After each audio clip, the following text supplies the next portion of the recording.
It's Friday. It's MARKPIRES. I was walking and it's real talk. Today, looking for another way to ease my mind and help my living. It's real talk. It's the daily variety show, MARKPIRES Real Talk. I'm here to connect with you and to amplify your current state. And we're here on day 649 in a row. It's a Friday night. And we're going to get into it. Hammers coming down. Look, guys, not a competition. It's not, but Reiki lady.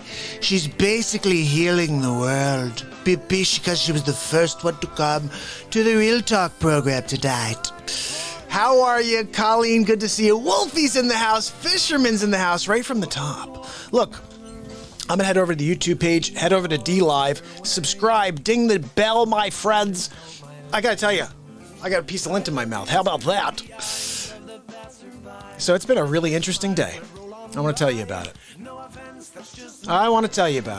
Today, I don't know. You guys are amazing. We started... I'm sorry. I went to sleep last night. We had 2.12K. Today we're at 2.18. You guys are amazing. I love you all. We're about to get into it. It's Friday night. Hadley's in the house. And Kyle's in the house. And Daniel's in the house. And Johnny's in the house.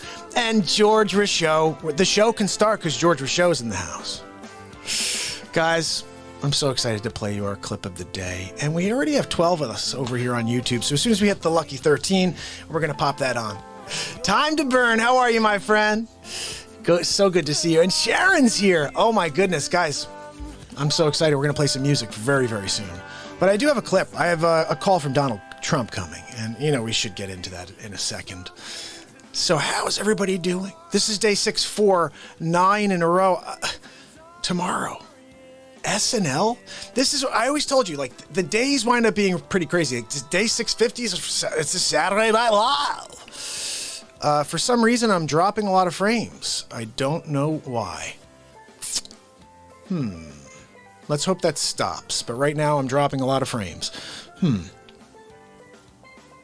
The weird thing is, hold on, let me check my... Uh-oh. This is not good, guys. We're dropping frames like crazy. 16 point... We're jumping up. I don't know why. Give me a second here and just do a speed test. Something's going on. Let's see what this is saying. No? I mean, it should be all right. Let's see what that's downloading at 56 megabits per second. What about the upload speed? Come on, give me something decent here, guys. 9, 10, 9. I mean, that's enough for us to not be dropping frames. Why are we at 18.4% frames dropping? They're still trying to shut me down, George said. Look, you know what? It could be, but what I'm saying is this. Maybe if we just will it to not happen, it'll stop. I don't know, though. That's pretty weird that that's happening. Give me some... Maybe we just need some positivity here. Give it to me. Woohoo! Yes! The woohoo. Sometimes the woohoo will stop the frames from dropping. And look, we're going down now. Keep it going down. The woohoo, guys. It's going down. 16.5, 16.4, 16.3. No more frames are dropping. We're done. No more frames are dropping. This is real talk. We drop positivity on the frame drop. What? You're not going to be dropping any more frames. Not one more frame the rest of this show because of that woohoo. Let's see if that happens. Guaranteed. No more frames are dropping the rest of the night, my friends. We're here. This is real talk. The fire just came out. We have so much stuff I want to go over tonight. First and foremost, we have a call from Sidya Daddard. Well, we should get to this call because, you know, I like to get to these. And then I've got some quotes, more quotes I found today, guys. I told you I wrote like 80, 85 quotes. No, it's upwards of 150 quotes. And some of them are so powerful, we need to look at them. Because time is running out. And if we don't start living by these things I wrote over 180, 250, 300 days ago, we're gonna be lost. And it's the stuff I've been saying. It's amazing. Everything I say on this show, it was a quote. It started as a quote, or I said it on the show and I wrote a quote about it. But we're going to get into all of that, guys. In fact, let me just tease you. You were created out of love and hope. That's a decent one. Let me get you something better here. This is all out of order. It's just random.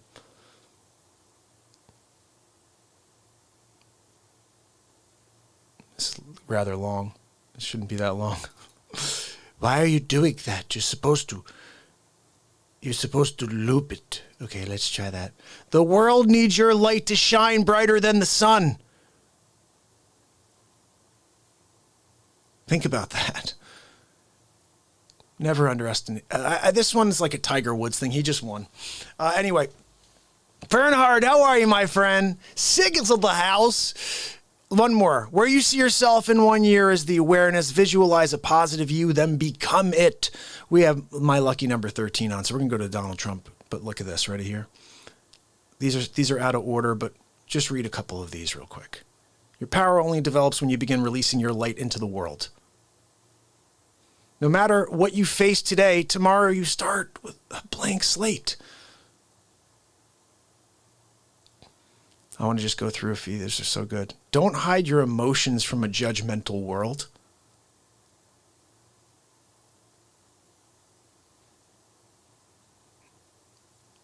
Didn't we just watch that one? What the freak? That's the problem with doing it random. I guess they just go back to the same one. There's 916. They have to go to the same one. There we go. There we go.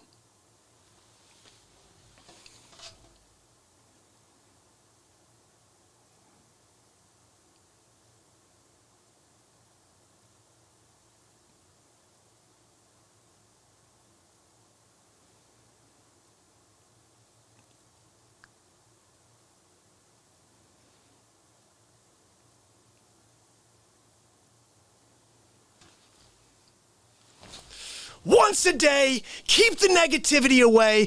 MARKPIRES Real Talk. That's a good one for us to end on right there. We'll go back to some of those afterwards, but that I wrote over 200, 300 days ago.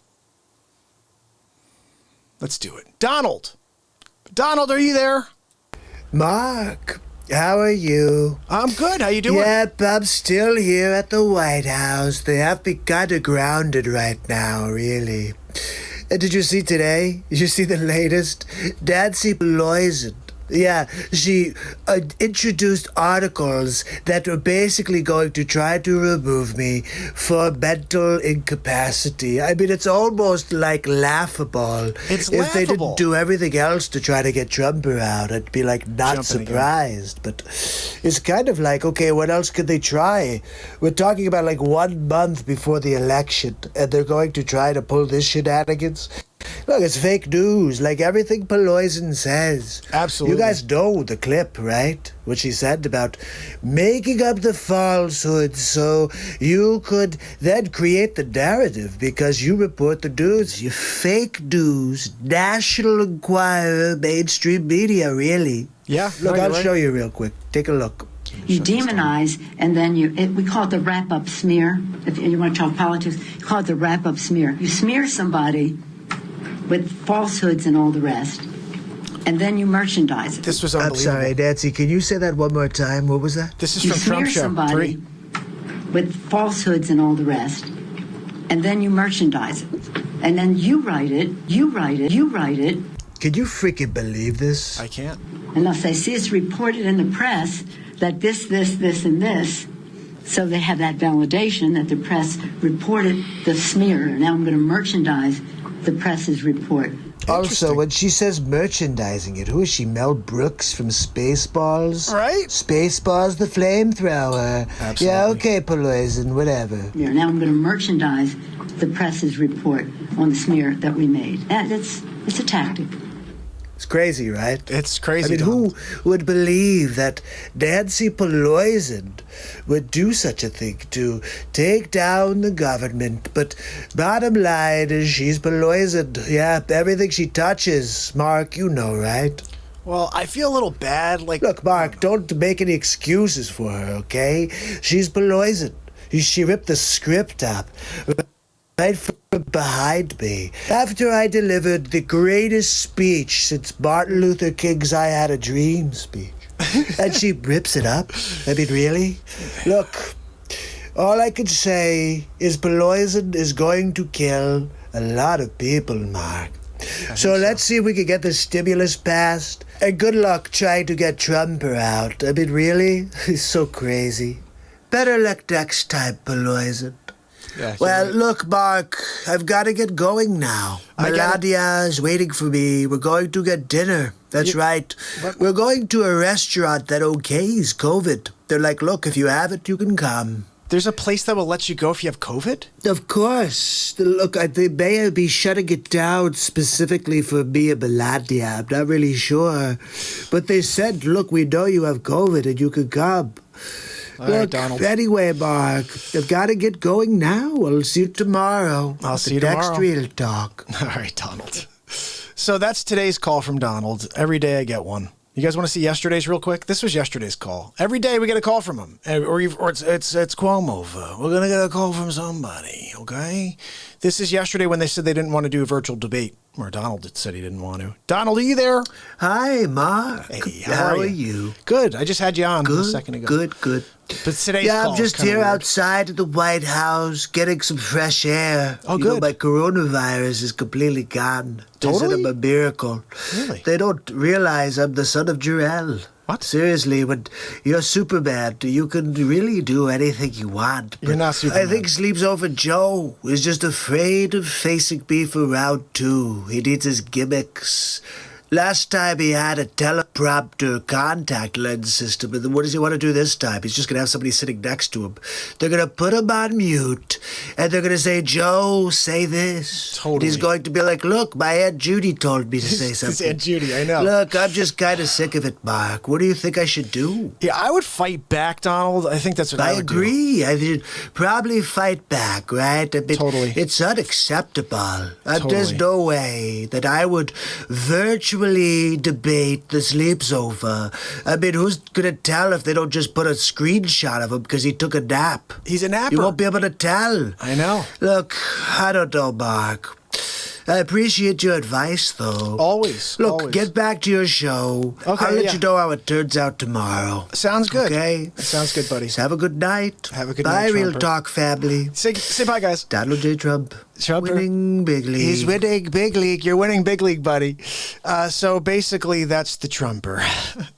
I'm going to play you one more thing. So this is the day before that because Trump took a couple nights off, and so we had a couple calls from a couple other people. This is one I liked the most. Let's see. Cuomo, are you there? Hey, Mark. Hey, How you doing? I'm good. How you doing? Look, it's me, Andrew. I'm just here doing my presser today, and we're talking about the 2 things that Trump should not have done. Oh, what did 3 you do? things, really. 3? Maybe even 4. 4? Really? You know, this guy, he's crazy. I'm gonna go for 5. No. I'm What? gonna go for 5. Don't go for 5. I did it right there. Are you freaking kidding me? Look, I heard that Trump's out and about. Walter Reed. I heard that too. Is that what yeah. you heard? I heard I that can't too. figure this out. You got COVID-19. What are you doing out of the hospital? Good question. You should be there with the doctors.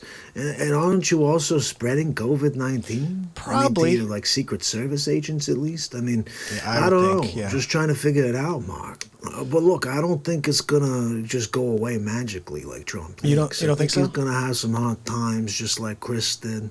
Oh, because Chris You had know, my it, that's right. brother had the COVID, and Yeah. for days he was dealing with the high temperatures. Middle of the night. It's going to be like terrors, night terrors. Wow. Well, look, I hope it doesn't happen. Maybe, c'est la vie. I said my novenas. It could be because I said my novenas that Trump's doing okay. Could be Cuomo. I'm just saying that when I come and I do a novena, there's an actual impact there, all right? Oh, But easy, look, buddy.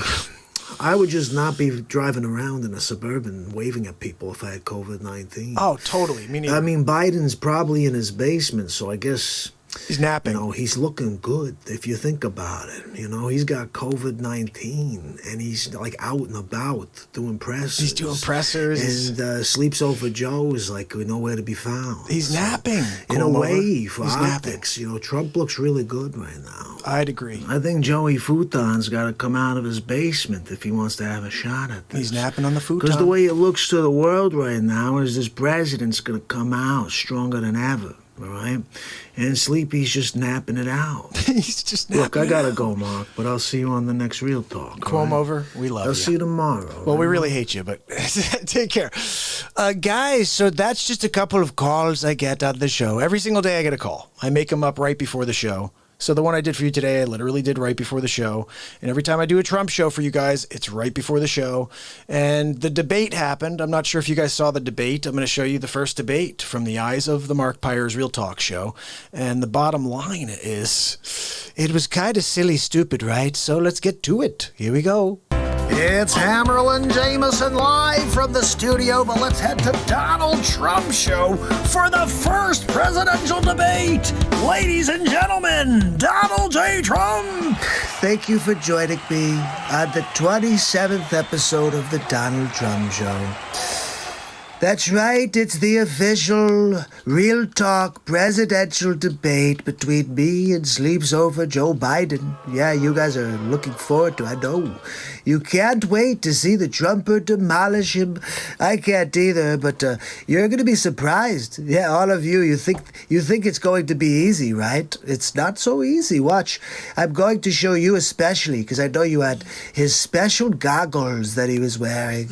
But anyway, look, it's the first debate, and as always, not fair for the Trumper.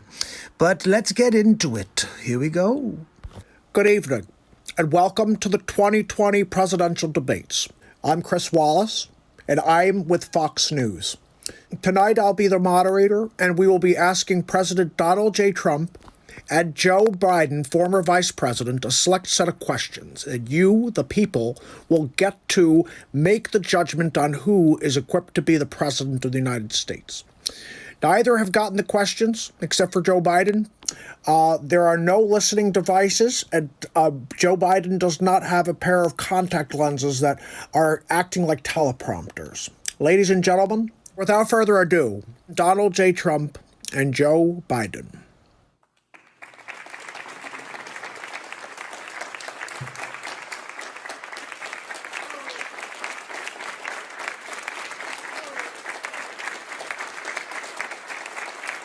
How you doing, man? I'm well. Mr. President, I want to start this off light. Why are you such a xenophobe and racist? Always with the softballs, huh, Chris? Love it. Look, I've been here for 47 months, and I've never gotten a straight question from you, really. I mean, seriously, do you want to just, throw money at Biden now? Honestly, what I could tell you is this, Chris. I put a bounty out there, $1 million, which is kind of like nothing to me, to anybody who could prove that I'm a racist or xenophobe, because all I've ever done is care for all of the people on the planet. What's the Sleeps Office excuse with the crime bill, huh? Well, we'll get to that, Mr. President, but my next question is for the Vice President. Mr. Vice President, what kind of car do you drive? Well, I drive a Cobra, man. That's right, my Aunt Judy told me I should look, only cool guys named Joe drive Cobras.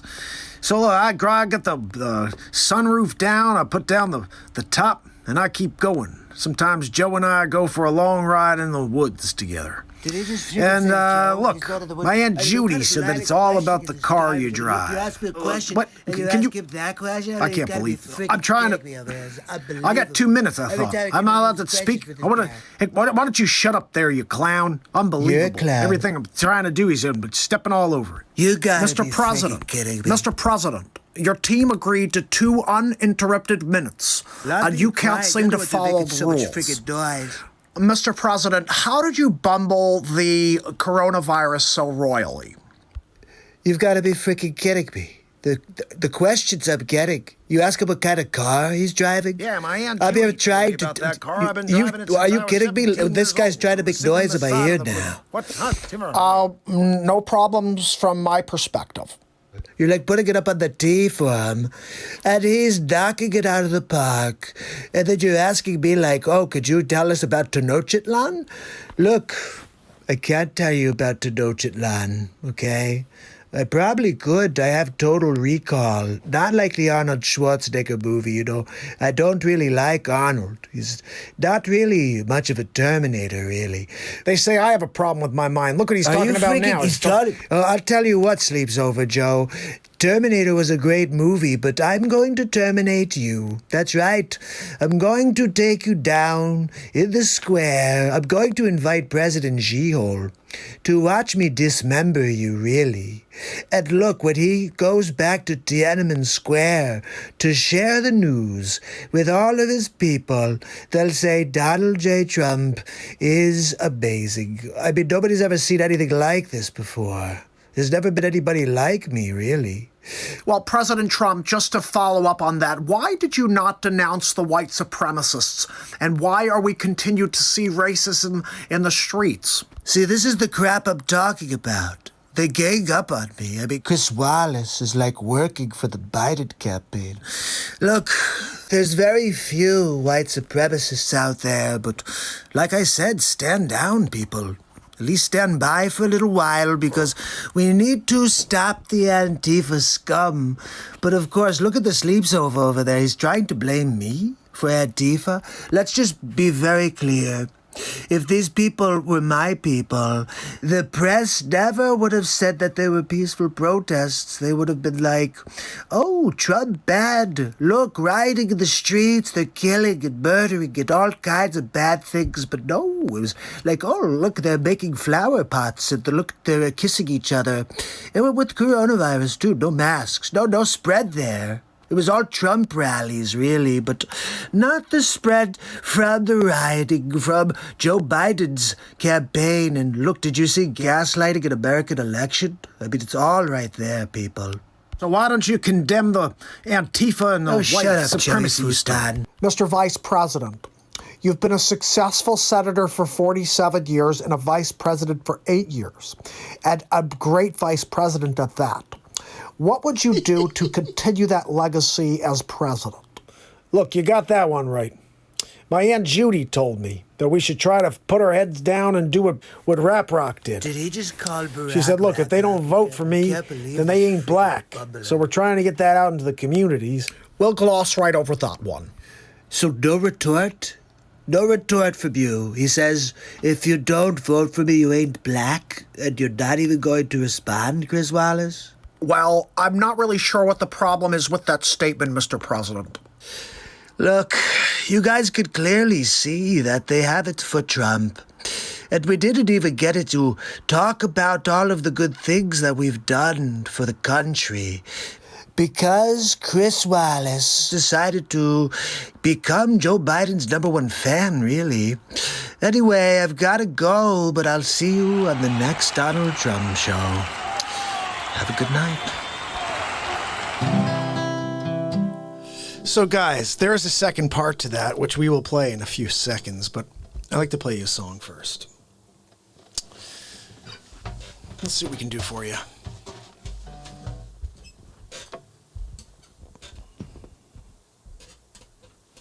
That's good. I'm going to throw on a song here. How about Free Fallin'? That's a good song to start. Although, it's a song I should get warm up for, but nothing like warming up while you play your first song. Here we go. Tom Petty. We miss you, buddy. Someone said it's been 3 years. I was like, no way. I thought it was like 6 months ago. Time is going by so quick, guys, which is why we're going to look at those quotes again in a little while and remind ourselves the importance of this moment. There's a few I wrote that talk about the exact thing, this exact moment, and how important it is. But let's get into some music.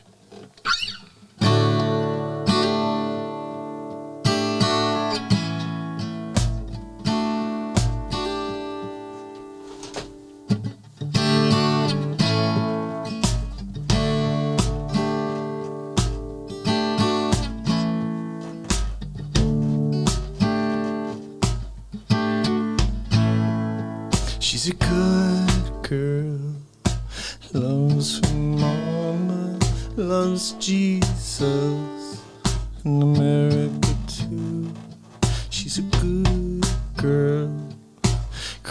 about Elvis loves horses and a boyfriend too.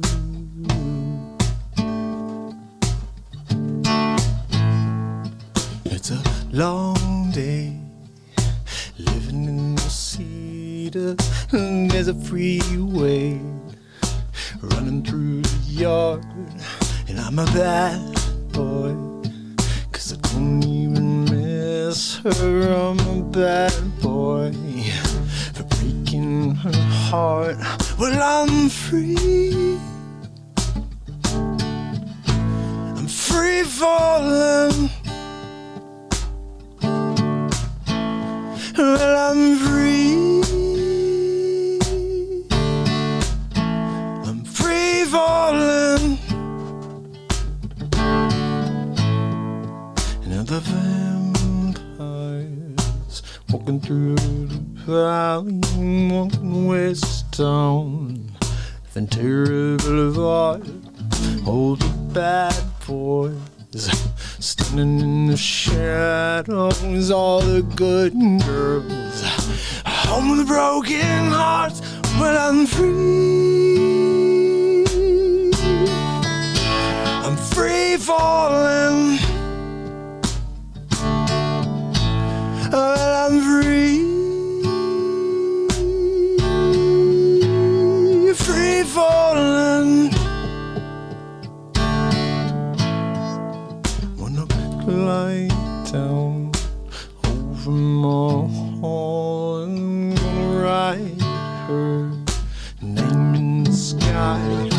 Gonna free fall out into nothing. Gonna leave this, gonna leave this world for a while, but I'm free.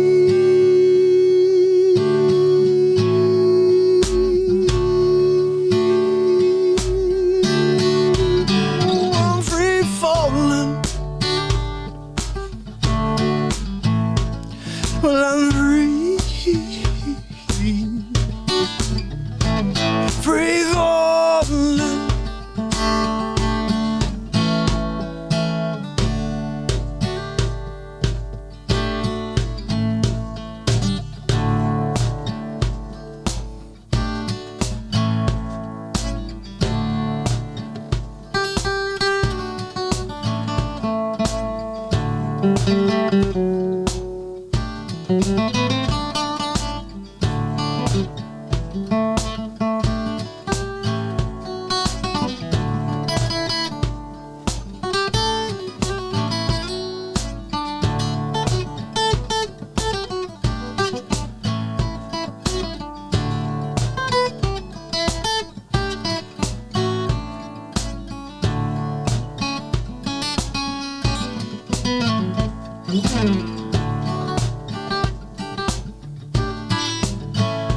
Well, I'm free, free falling, free falling, free falling, free falling,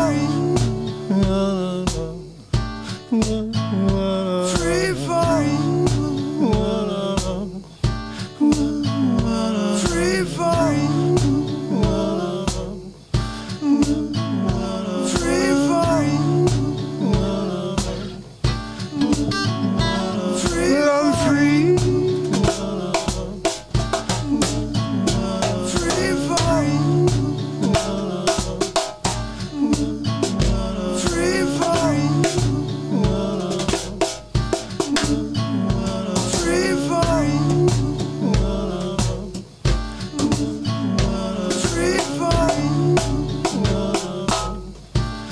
Well, I'm free falling.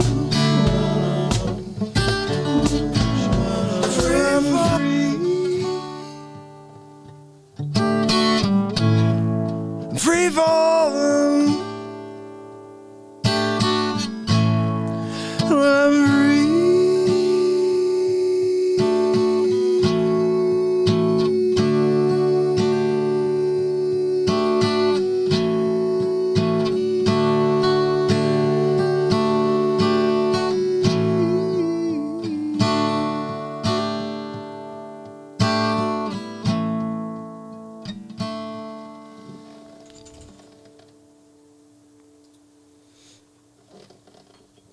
Thank you, Jim. I'm singing with my clones. Yeah, that's right. That's my loop station here. Oh, I'm loving seeing all 34 of you on here. Let's play a little song I like to call the Real Talk Family Jam. And it's very simple. Anybody who's been on before knows what we're doing. All you got to do is say a couple things, and I'll just bring it into the show. This is a show about you and about us. We're here to connect. We're here to interact. You are the show. You know, I had a nice conversation with Sig about this earlier. We were just talking about all the great people that have come along in the last couple weeks. And I said, you know, Sig, I want you to know this is a hard thing because I focus on who's there. But when they're not there, I still think about each and every one of them.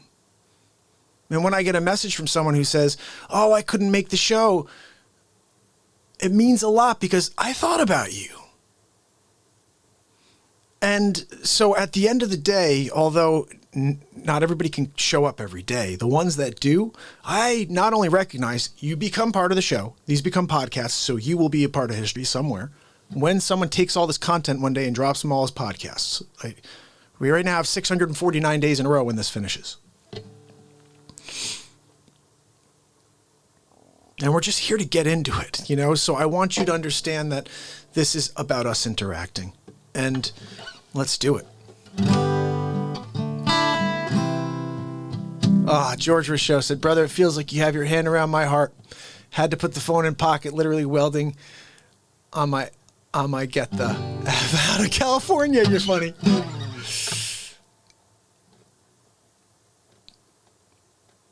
You are the show, Justice. Let's do it, buddy. Ready? Real Talk Family Jam. Justice said me, I am the show. Alright, I am the show. Whoa.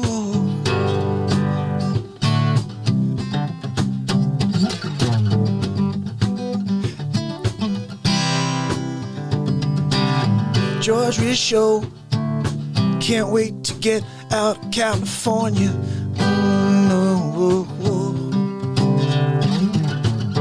Well, the Real Talk way, just get up and go. Find your feet in the long term. It's the Real Talk, it's the Real Talk Family Jam.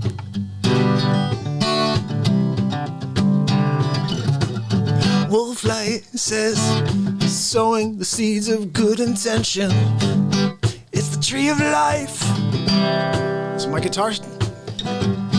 Yeah. With the tree of life. Yeah.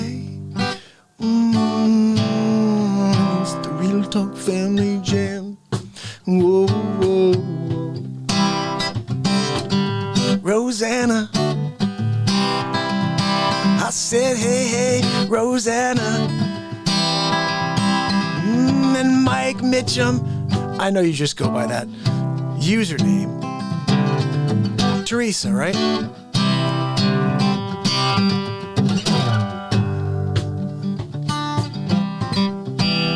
Talk Family Jam. Oh no, I erased everything. I had some great stuff on there. I can't believe I erased it. That's terrible, but now we have 4 open slots.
Talk Family Jam. Sig, I love you, brother. First super chat of the day. 6 hours. I see Rip Curl stop by for the Real Talk Jam. Real Talk Family Jam. Real Talk Family Jam. Real Talk Family Jam.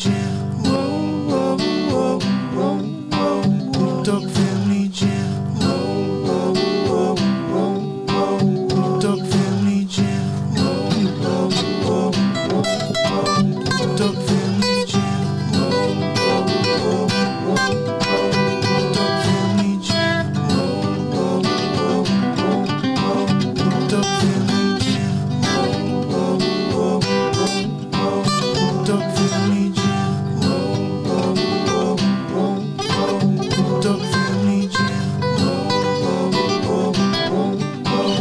Talk Family Jam. Talk Family Jam. Talk Family Jam. Real Talk Family Jam.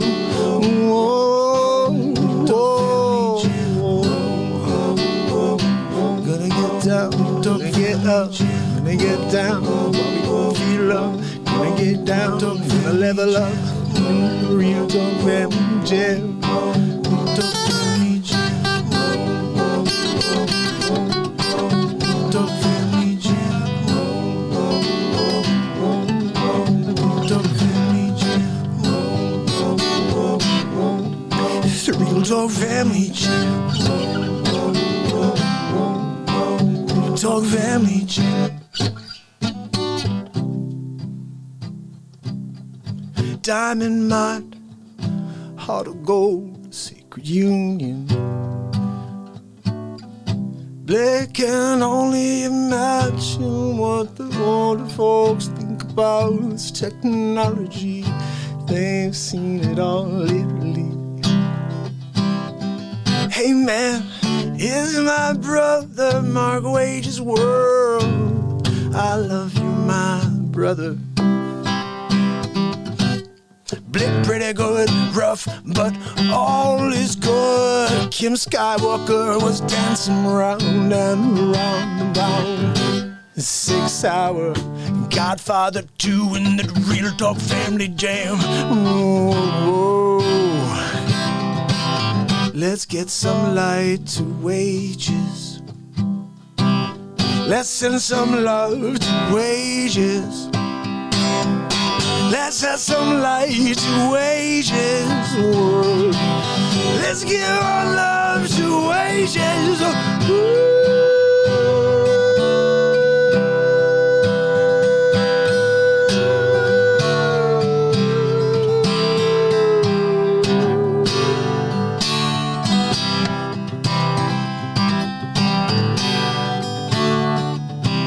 Howl out like old Wolfie would. Oh, Wolfie would on a full night. Real Talk, what is the Real Talk Family Jam?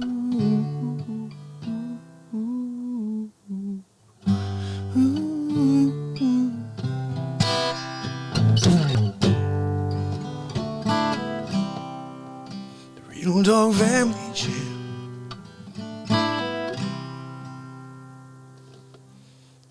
Wages, I love you, brother. I never try to hit notes like that. I just want you to know, like belt notes like that. That was me expressing all my energy for you, brother. I love you. And that's me. And you know, you and I have been talking. That's me giving everything to you. I love you, brother. I love you. Justice. My brother, love the fam jam from Fresno, California, Trump 2020. Justice knows what's going on. I think we owe Justice a couple of Donald Trump show episodes so he could laugh his butt off. But let me play a little something for Justice. Thank you so much for the super chat, brother. That was amazing. I'm glad, Mark, because all I do is think about every one of you. Like, you have to understand that. And it's important, like, I'm carrying a lot, guys, but it's because I feel like, but here's the weird thing. I'm not at the same time, because what I'm doing is just filling it with light. And to me, that's what I have an excess amount of. So it's not like it's a burden, because I want it. I want you to feel like when you need something, you could just say it here in the chat, and we are going to recognize it. This is a platform for you to dig in and bring something to the surface that maybe you're afraid to say, and let it kind of simmer. And let's have a conversation. Let's lighten that load for you so you can walk away feeling unbelievable. This is what this show is plugging into pure light and then just letting it all out, and then starting your day tomorrow feeling refreshed. So I just hope that that happens for everybody. And people, the more we gather and the more we become, the stronger we'll get. And just, guys, I'm going to play a game with you real quick, okay? This is one of my favorite games in the world. Hold on. Let me go back to the main screen for a second. It's Hammerlin James. All right, easy does it, Trumper. So here's my game, okay? You can't smile. That's the game. It's very simple. Just don't smile, and you win. If you smile, you lose. And the simple thing, I'll tell you what my quote is. I wrote a quote about a smile, and I'll share it with you. But here's the thing. Don't smile, and you win.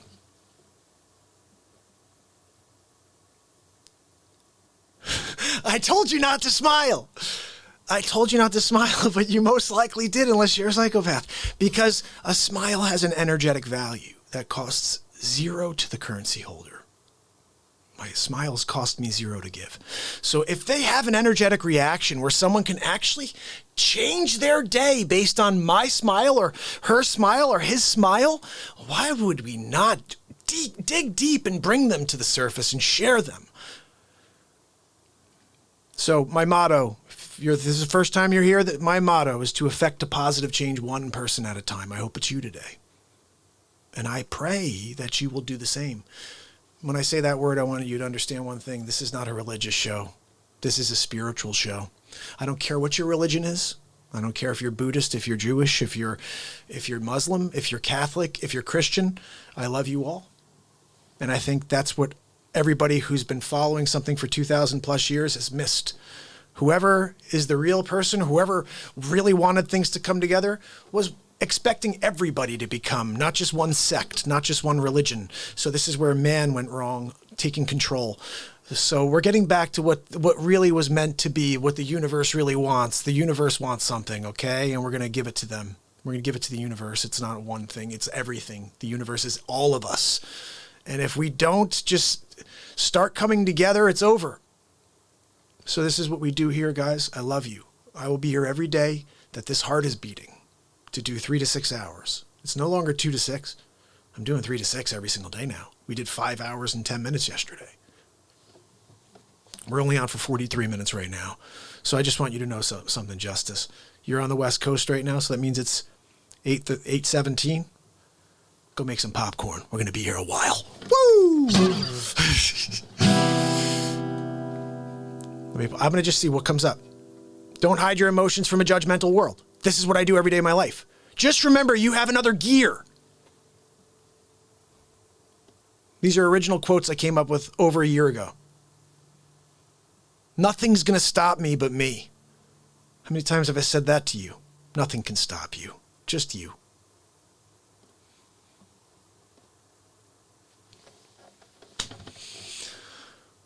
Your purpose will have everything to do with what makes you passionate. Just one more action step from a meaningful life opportunity. I love that. That's just never stop, you know? If peace is what you seek, begin offering light to everyone in your path. Big change starts small. Huh. Oak Island. Oh my goodness, who's talking about Oak Island? Oh, that's right, Hadley. Oh, Hadley, we talked about this once before. No matter what you face tomorrow, the secret to life, it lies hidden within the process. Fact. 649 days in a row, I'm telling you the fact. Tomorrow is not a thing. There is only now, and that can end any second. Make moments that matter.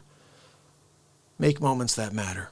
Don't listen to the noise. Listen to your heart. It knows you better than everyone else that you need to listen to. How about that? It's okay to have hope, but it's not a strategy. These I put out right before shows or whatever. Don't change you just because someone else needs changing. That's what Mark Wages basically told me. He goes, don't you dare change your content, Mark. You keep doing what you're doing. The most important moment in your life is right now. What are we going to do with it? We're going to get down here on the Real Talk program. How about that? Only one way to live. Put every piece of you into everything you do. Within your failures, you will learn your greatest lessons. We're going through like months and months of my work in seconds here. The time has come to step into your greatness. The world is waiting for your light to shine. I am here to bring it to the surface. Open your ears to Real Talk. We already saw that. Why is this thing so terrible that it just slideshows the same image 64 times? What are you doing to me over there? Oh, we saw that one already. Can we move it? Throw one more. Come on, give me one more good one here so we can move on to a song. And some face swaps, because I owe Justice some face swaps. Rip Curl, love you, brother. Oh, the only difference between me and my physical heart is I will never give up. You need to open your spirit first if you want to open your mind.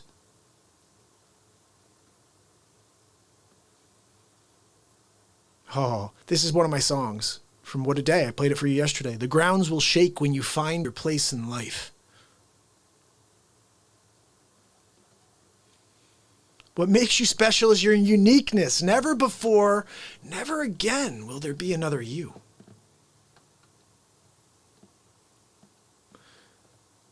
You are on the right path. Don't worry about speed of growth, Mark. You will make a difference in your own perfect timing. Trust your process. Think marathon. Forget the word sprint. I think that one's the same one as the last one. I'm thinking of marathon here. Go into every day with a passionate fire, and you will create moments that will fuel your soul, will fuel your life and your soul. Man, that was good. Have faith in yourself. Your abilities strengthen when you start living with the knowledge that you can accomplish anything you put your mind to. All right, we just saw that. Thanks for coming out. They keep doing this for me, people. Last one. Oh, we must push beyond what's expected to find the unexpected. We must push beyond the expected to find the unexpected. Let me play you something very quickly, and then we're gonna go on and play some. We're gonna go and play some face swaps for you. We're gonna laugh. You guys want to laugh? We're gonna get to it. Exiled's in the house. Blickum's in the house. Justice, right? That's some deep stuff, guys. I wrote that stuff. It just came flowing. In fact, I had an idea. I wanted to just test this theory out. I used to look at images, and then I'd write quotes based on the image I saw. So when I saw the picture of a boat in the middle of the water, I'd say, always trust the captain or whatever. I come up with something based on the image. So I thought what would be kind of cool is if you guys found like beautiful images of things and you pop them up on the screen or send them to me. I'll throw it on the screen and we'll create a quote in real time. And we'll see what Real Talk can really do. Because that's the way this usually happened. I would look at it and within seconds, I would just come out with something and that was the quote. And every time I do a face swap for you, it's the first take mostly. Maybe there's a couple little add-ins, you'll see a couple splices, but most of the first take stays in there, We're going to go through a ton of Donald Trump stuff, so do not go anywhere, guys. Let's just play one more quick tune for you. We should play. You guys want to hear, I'm going to leave it up to you. Wolfie, should I play Into the Mystic? Do you guys want to hear Into the Mystic? Do you want to hear, what else could I play for you here? I mean, I don't want to get slammed by a copyright. I know Into the Mystic doesn't hit me with copyright, which is kind of cool.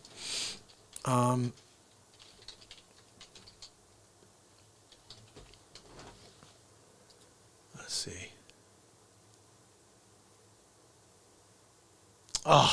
Wages, I love you, brother. They're all here because of you, though. You brought them here, and I love you all for coming and staying and hanging out, because we're going to be doing this every day forever, and I'm really appreciative that you recognize that, and you know I won't let you down. You show up now, and I'm here, and just remember that's the way it will be going forward. And like I said, we are together in this craziness, so let's try to let it out together. And when I can and I look at the screen, I'm going to bring you guys into the show whenever I can. And when I'm not, hopefully everybody that's a mod will do that. And we'll let you know how much I appreciate you. Because honestly, if Sig was here, he would tell you, I put on the same show for 4 people for 608 days. And I love all of you because I loved each of those 4 people. And I put this same show on them. I put the same show on for 0. Like, I'm here to just elevate the day. Whatever we got, we're going with it. Let's play this one song, though, for you. This is going to be a little bit more relaxing before we laugh our faces off. You guys want to laugh your face off? I'm kind of feeling it tonight. It's a Friday day. All right, so we have to do a proper intro to this. 1964. Van Morrison, Into the Mystic. It's a song done by MARKPIRES, and I'm Casey Kasem.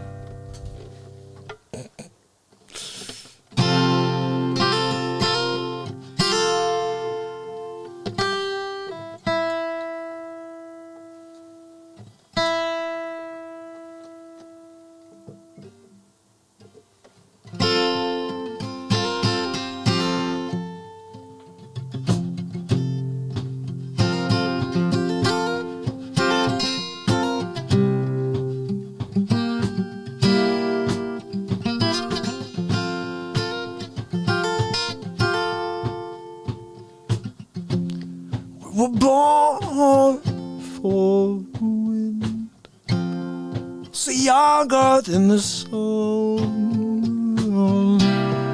The burning boat is one as we sail into the mistake. Hark now, heroes, sailors gray. Smell the sea and touch the sky, and let your soul and spirit flying to stay. And when that fog always blows, I will be coming home. And when that fog always blows, I won't hear it. I don't wanna fear it, and I wanna rock your gypsy soul, like way back in the days of old, and magnificently we fall into mistake. We're born for the wind, also younger than the sun. Whoa, and the bonny boat was one as we sailed into the mistake. Yeah. Hark now, hear the sailors cry.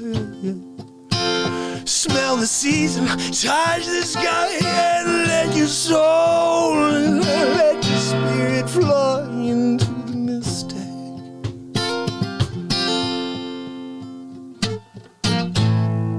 When that fog always blows, we'll be coming home.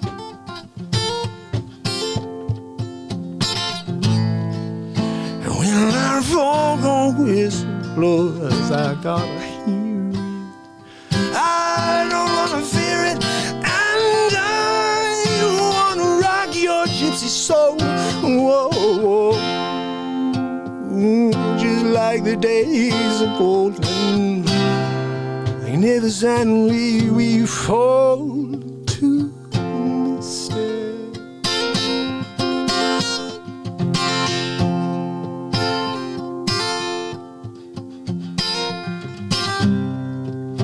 Magnificently we fall into mistake.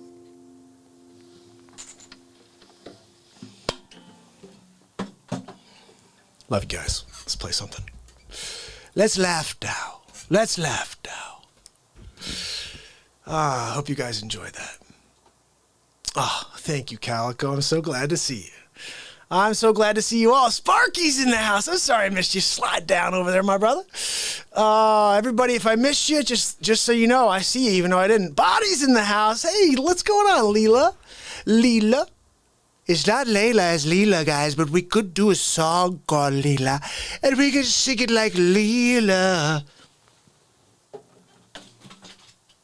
I'll probably get boosted for that, but let's just do it, because Leela is awesome. She's not only a family member, but she also donated to the show, and when you do that, you know what happens. We gotta put a little something together. So this is a little something for Leela, okay? Let's see what we can come up with in real time. Body and soul.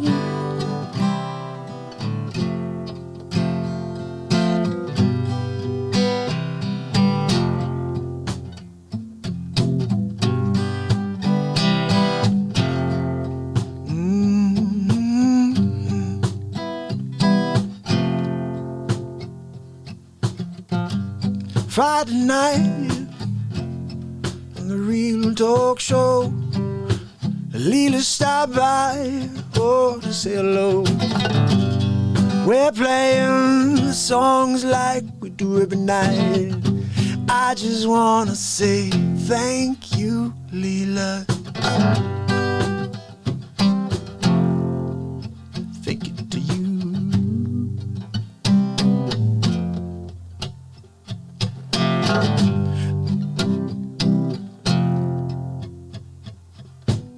Here's a little cool real talk fact. Right now we have 13 members. 13 is my favorite number. You'll learn soon, 'cause I talk about it all the time. Oh, Leela came out on Friday night.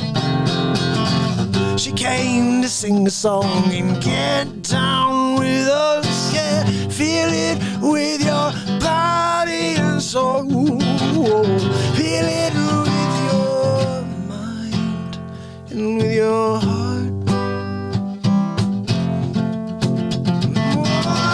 Leela, thank you, thank you, thank you, thank you.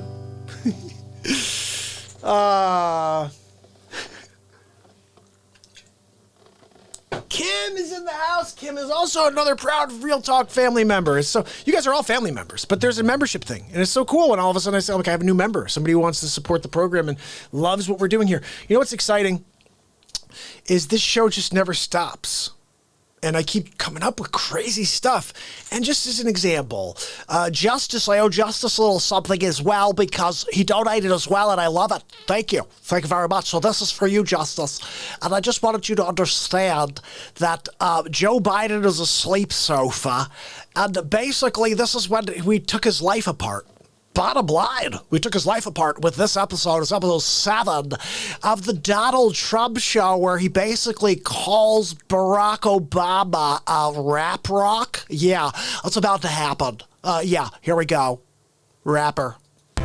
Emerald Jameson live with you from the studio. We go to Donald Trump with episode 7 of the Donald Trump Show. Right in Biden. Thank you very much for joining me on episode 7 of the Donald Trump Show. We're going to get right into it today. I've got a lot more on Sleep Sofa Joe. That's right, we're calling him Bumbling Biden as well now. So let's get into it. What do we got? First clip of the show. You gotta, I mean, we gotta reassure, look, here, my message to everybody I talk to is we're gonna get through this. Are you sure, Joe? It looks like you can't even get through a sentence. We provide a Medicare option. That's exactly what Rap Rock and I talked about in the beginning. I'm sorry, did he just call Barack Rap Rock? I didn't realize he had a pet name for Barack Obama. Hey, Rap Rock, Let's get together and go and talk about that foreign policy. Hey, Rap Rock, you want to get together and play some basketball? Hey, Rap Rock, could you make me a PB&J? Absolutely hilarious. I made a mistake. I said it 14 years ago. I trusted George Bush to keep his word. He said he was not going to go into Iraq. This is when it gets really interesting. You ready? Only way we're going to get rid of Saddam Hussein. And it's going to require guys like you in uniform to be back on foot in the desert taking taking Saddam down. Wait, I'm sorry, but didn't you just say that you were against the war, Sleeps Over? I think he's losing his memory again. From the moment shock and awe started, from that moment, I was opposed to the effort and I was outspoken. Let's take a look at Outspoken Joe. Yes, maybe his news. Maybe we'll call him Outspoken Joe if it's good. Let's see. Some of my own party have said that it was a mistake to go to Iraq in the first place. But the cost of not acting against Saddam, I think, would have been much greater. The President of the United States is a bold leader, and he is popular. No, after that clip, that's it. We're going to call him Backtrack Biden.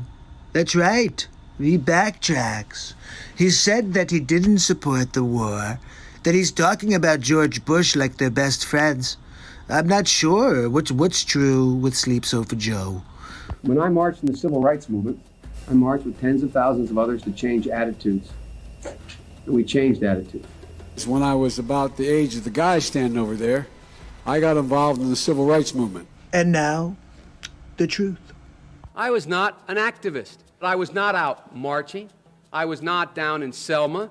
I was not anywhere else. Okay, so basically, Sleeps Over Joe never did any actual protesting, although he's been campaigning on it for his entire career. The first year in law school, I decided I didn't want to be in law school and ended up in the bottom 2/3 of my class, and then decided I wanted to stay, went back to law school, and in fact ended up in the top half of my class. Look, I really want you to pay attention to the detail in this video right here.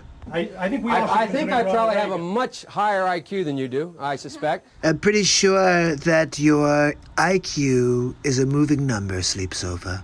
I went to law school on a full academic scholarship, the only one in my class to have a full academic scholarship. So let's get to the truth. Senator Joseph Biden may have more explaining to do. The new questions stem from taped remarks of Biden during an April campaign appearance in New Hampshire. And in fact ended up in the top half of my class. I won the International Moot Court competition. I was the outstanding student in the political science department at the end of my year. I graduated with 3 degrees from undergraduate school and 165 credits, only need 123 credits, and I'd be delighted to sit down and compare my IQ to yours if you'd like, Frank. If I could say one thing. Look, the facts are Sleeps Over Joe was a terrible student. Biden now concedes he did not graduate in the top half of his law school class. He didn't? That he does not have 3 degrees from college. He doesn't? And that he was not named Outstanding Political Science Student in college. Really? Newsweek says Biden actually went to school on a half scholarship, ended up near the bottom of his class, and won only 1 degree, not 3. I'm sorry. I'm sorry. I can't stop laughing. Back then, I guess they didn't fact check you in real time. That must have been a couple weeks later. So funny. Now Biden says Newsweek is right. His memory had failed him. Sleeps Over Joe makes up things. Bumbling Biden. Did you hear him bumble there? He's a bumbler. Bumbling Biden strikes again. So, Justice, that's when we put him in his grave, essentially. We just have to get the world to see that clip. Plagiarism Biden, I mean, bumbling bubblehead. I mean, seriously, bobblehead Joe. I've got a lot of names for the guy. Most of them involve very bad things because he's a pooper. Whatever. Okay, I'm going to play you another episode. This is one that everybody can laugh at. So if there's anybody who's like, I like Biden, which I don't know anybody out there who does or should, but I'm just saying if you do, this one you could laugh about. Trish! Oh, I love you. Thank you, Trish. That's so nice. Thank you for the super chat. That is amazing. Oh, Wages, thank you for sending Trish over here. And Trish also subscribed over on the DLive chat doll. You guys should join us at the DLive. So here's the thing. I was going to play something that was the President G-Hole episode is episode 11. But because Trish was so kind, I'm going to play probably one of the best episodes of the Donald Trump Show, episode 22, which was 49 days ago, guys. 49 days ago, I recorded this. And it was for day 600. And it was basically me doing about 15 impressions of people saying happy 600 days in a row to me.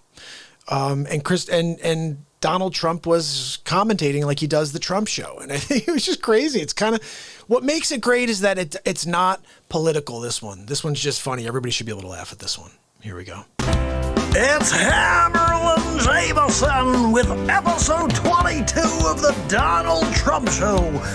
Ladies and gentlemen, Donald J. Trump. Thank you. Thank you very much for inviting me to speak at the 600th episode of the MARKPIRES Real Talk Show. It's been quite a journey. I have to say, he's done a lot of face swaps. He's done a lot of different shows about the Trumper. But on top of that, he's got some episodes of the Trump Show that are pretty good.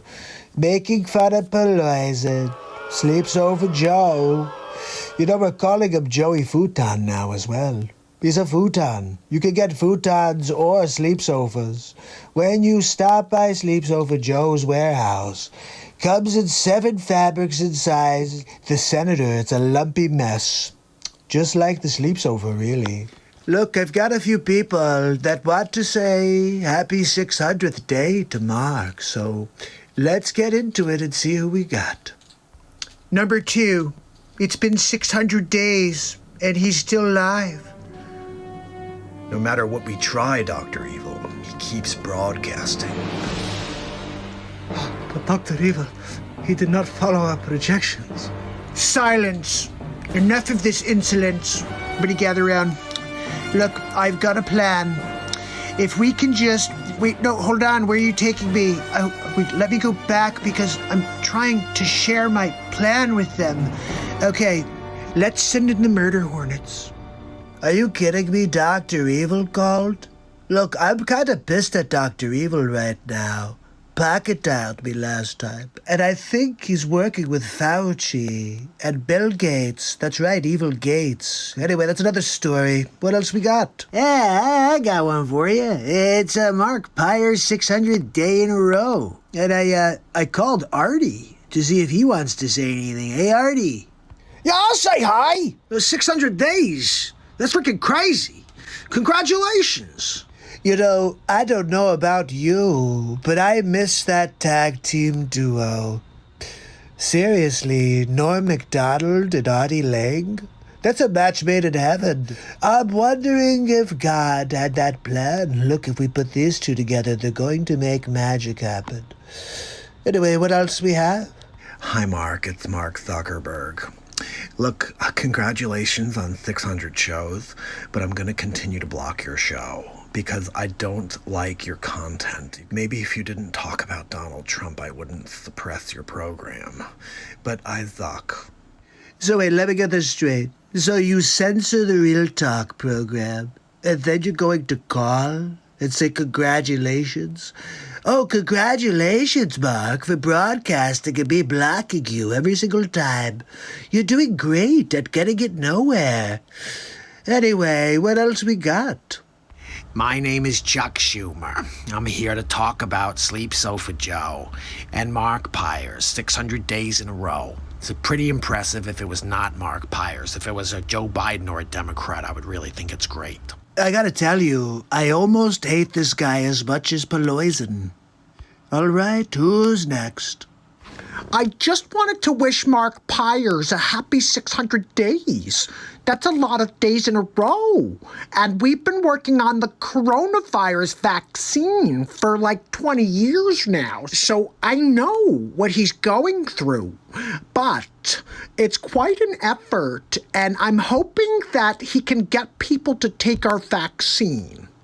Look, we all know you're trying to vaccinate the world, Bill. And I just want to strap you down and give you the first dose. Well, hi, Mark. It's Sleep Sofa Joe Biden. I know you've been calling me Joey Futon, but Look, I plan on beating Donald Trump in November. The fact is, I got an earpiece in. They're telling me everything to say. And if I don't say it right, I got the teleprompter as a backup. My Aunt Judy told me I could be a heck of a president, Mark. So I'm counting on you for your vote. Gotta beat Donald Trump, and we need the real talk show. Normally I'd be like, that's cool, but it sleeps over Joe, and I'm actually kind of surprised he didn't fall asleep, Mark, during his little speech there. But there's still time between now and November for Sleeps Over Joe to fall asleep on his futon. That's right, Joey Futon. What do we got next? Hey, Mark, it's Al Pacino. Just want to wish you happy 600. Not many people cooler than Al Pacino. You know, I'd love to get a cappuccino with Al Pacino. Maybe a Dunkachino with Al Pacino. I don't know.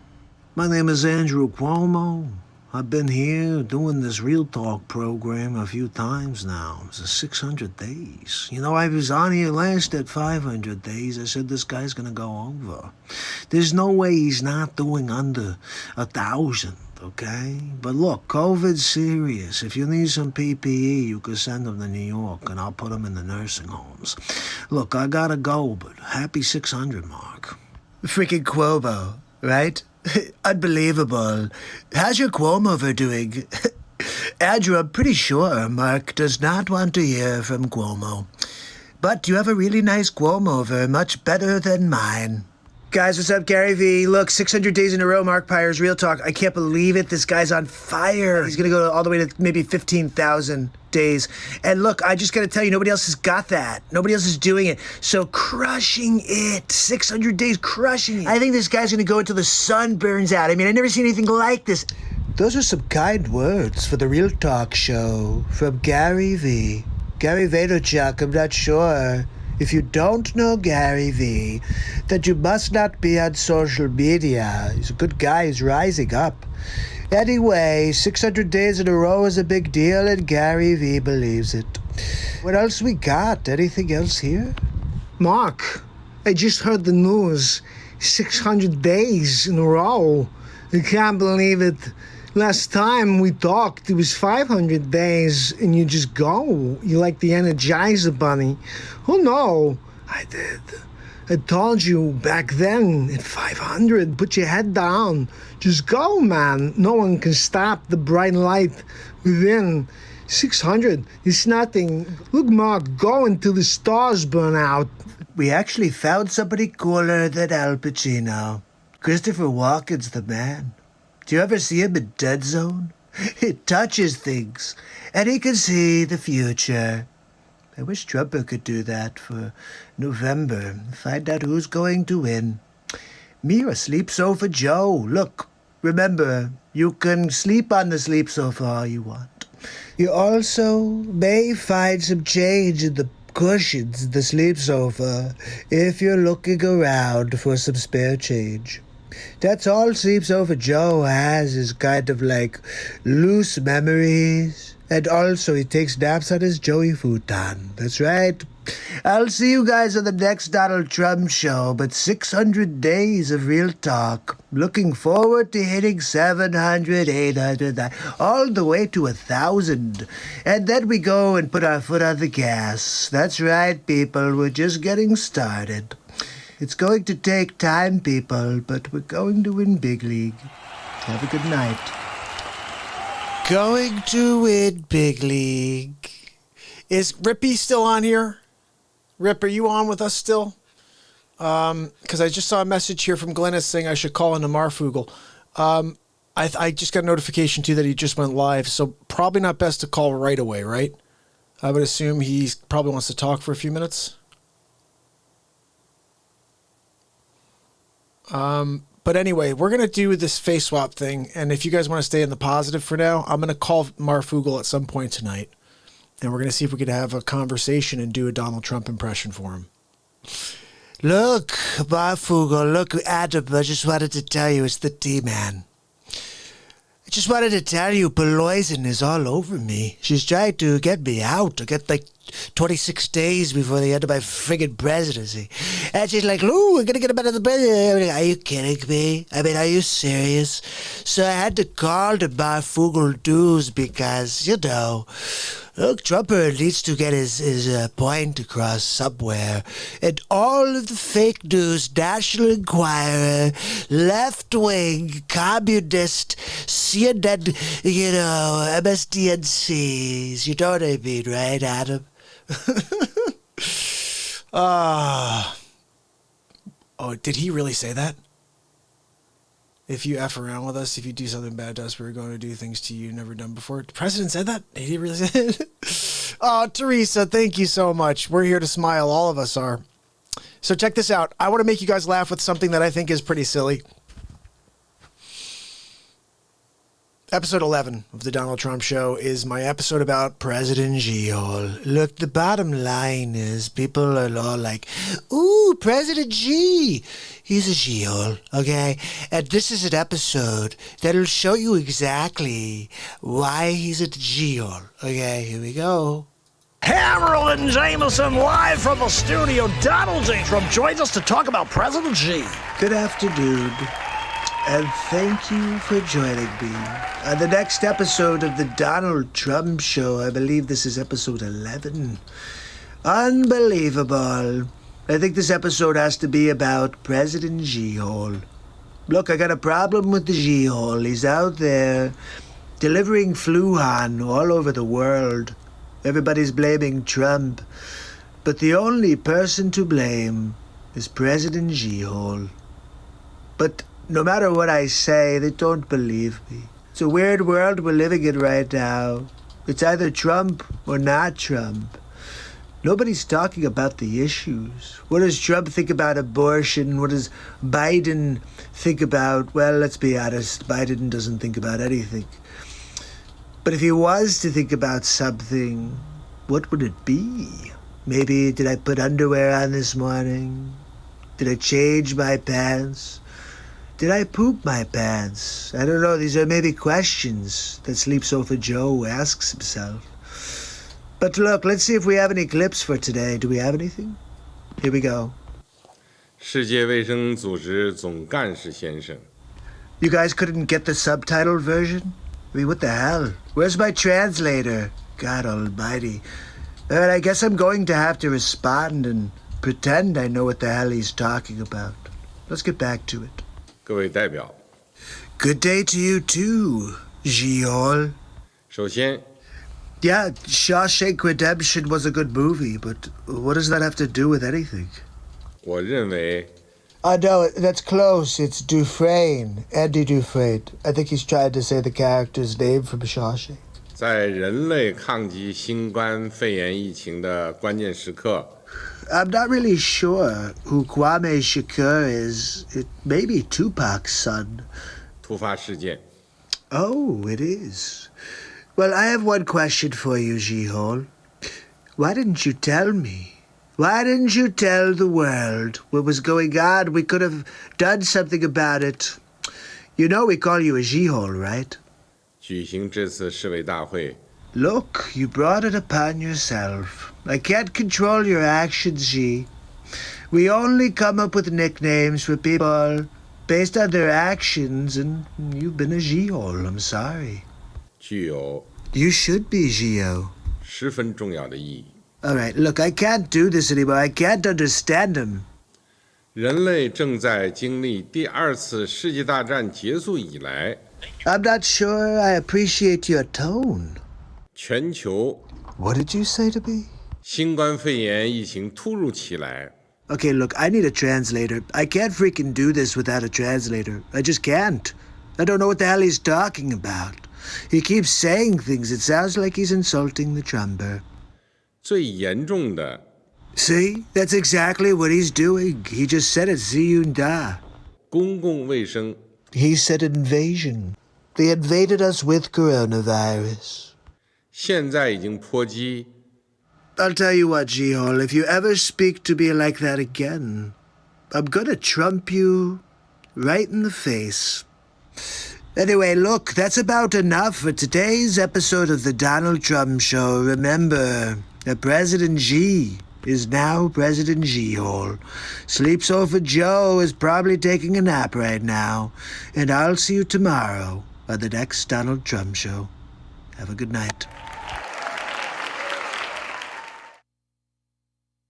Jim, thank you so much for your donation over on DLive. Guys, Jim's kicking it over on DLive. We're up to 152. Guys, we're 48 away from me being able to actually do something on DLive. How about that? Hey, do you guys want to meet Hammerlin Jameson? Who wants to see Hammer? Who wants to see Hammer come out? I want Hammer to come out, but I think it's better when we have, north of 3,000 people on for old Hammer Jam, because he's going to get drunk right before he goes live. And that's always funny because he's such a mental, right? I don't know. We'll see what happens if he comes out here. So let's play something for you. And let's see, maybe Hammer will be here after. I don't know. Maybe it could be. Mr. President, could you get Hammerlin Jameson on the scene? Sure, Cat Patsy. Anything you need. Do you want me to get old Hammer Jammer? I'll get him. That sounds good. So look, we're going to do something a bit short. Not really. Hold on, I want to play something killer here. Let's go with something killer. They're all good. Okay, we're just going to pick one out of the hat. Ready? Episode 8? I'm going to go to episode 5. I'm going to go to episode 4. Look, they're all good. So where did we stop yesterday? I think we stopped on Poloisin yesterday, so let's go to episode 4. Here we go. Let's see what this is. It's Hammerlin Jameson live from the studio with episode 4 of the Donald Trump Show, Forgetful Joe. Ladies and gentlemen, Donald J. Trump. Thank you very much for joining me for episode 4 of the Donald Trump Show. Tonight, we get back into Sleep Sofa Joe. Look, we've got a lot of clips to get through, so let's get started. I'm coming directly to you for ask a quick favor. I can't believe they use this as their pitch on YouTube. I mean, I've come for you to... It sounds like something out of Close Encounters of a Third Kind. Sleep Sofa, are you from a different planet? I'm trying to figure out what the hell it is that comes out of your mouth. Sounds like gobbledygook. I can hardly wait to debate him on stage. I want people to see me standing next to him and him standing next to me. We'll see who's sleepy. Mr. Vice President, thank you. Thanks for your time. Please come back in less than 13 years, sir. All right, Chuck. Thank you very much. All right. It's Chris, but anyway. Chris. I just did Chris. No, I just did Chuck.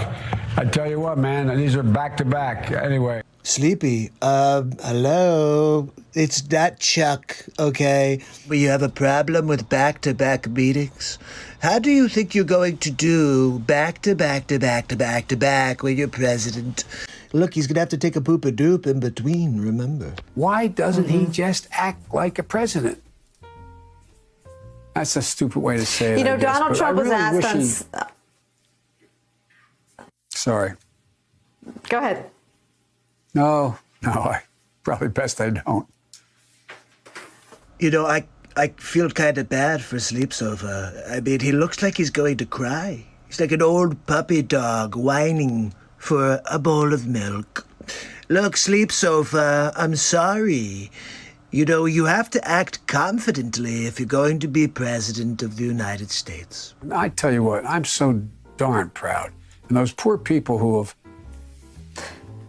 lost, anyway. This is your brain on drugs. That's right. Any questions? I would see to it immediately moving toward, we are in fact in a position now that if in fact we dealt with mitigation across the board, just what we did in the last administration and before, leading to a standard that we provide efficiency for appliances. Have you ever seen that scene in Scanners? It kind of reminds me, I wonder if they're going to do, how they keep doing, we're doing Jaws over. You think they'll do Scanners over and maybe have Sleep Sofa Joe in his, one of the lead characters? I would watch that, even though he makes me want to fall asleep. I'm ready on day one after more than 3 years in office. Why isn't Donald Trump ready? Mr. President, wake up. Can you believe that? Did he really just say for me to wake up? Is this Pinocchio and Geppetto is in the background pulling strings? Because it doesn't even look like he's alive. I feel so bad for this guy. I'm going to demolish him when we get into a debate. I mean, honestly, he doesn't even know who the hell he is. And you guys are going to vote for this guy? He's up by how many points? I mean, what the? He can't even speak, people. He said he's going to beat himself. Did you see that one? This is Sleep Sofa Joe saying how he's going to beat himself. I'm prepared to say that I have a record of over 40 years and that I'm going to beat Joe Biden. Well, let's hear that one more time. Joe, can you do that one more time for us? I'm going to beat Joe Biden. Joe Biden. I'm going to beat Joe Biden. Look, I think that's a good place for us to call it a day. He's going to beat himself.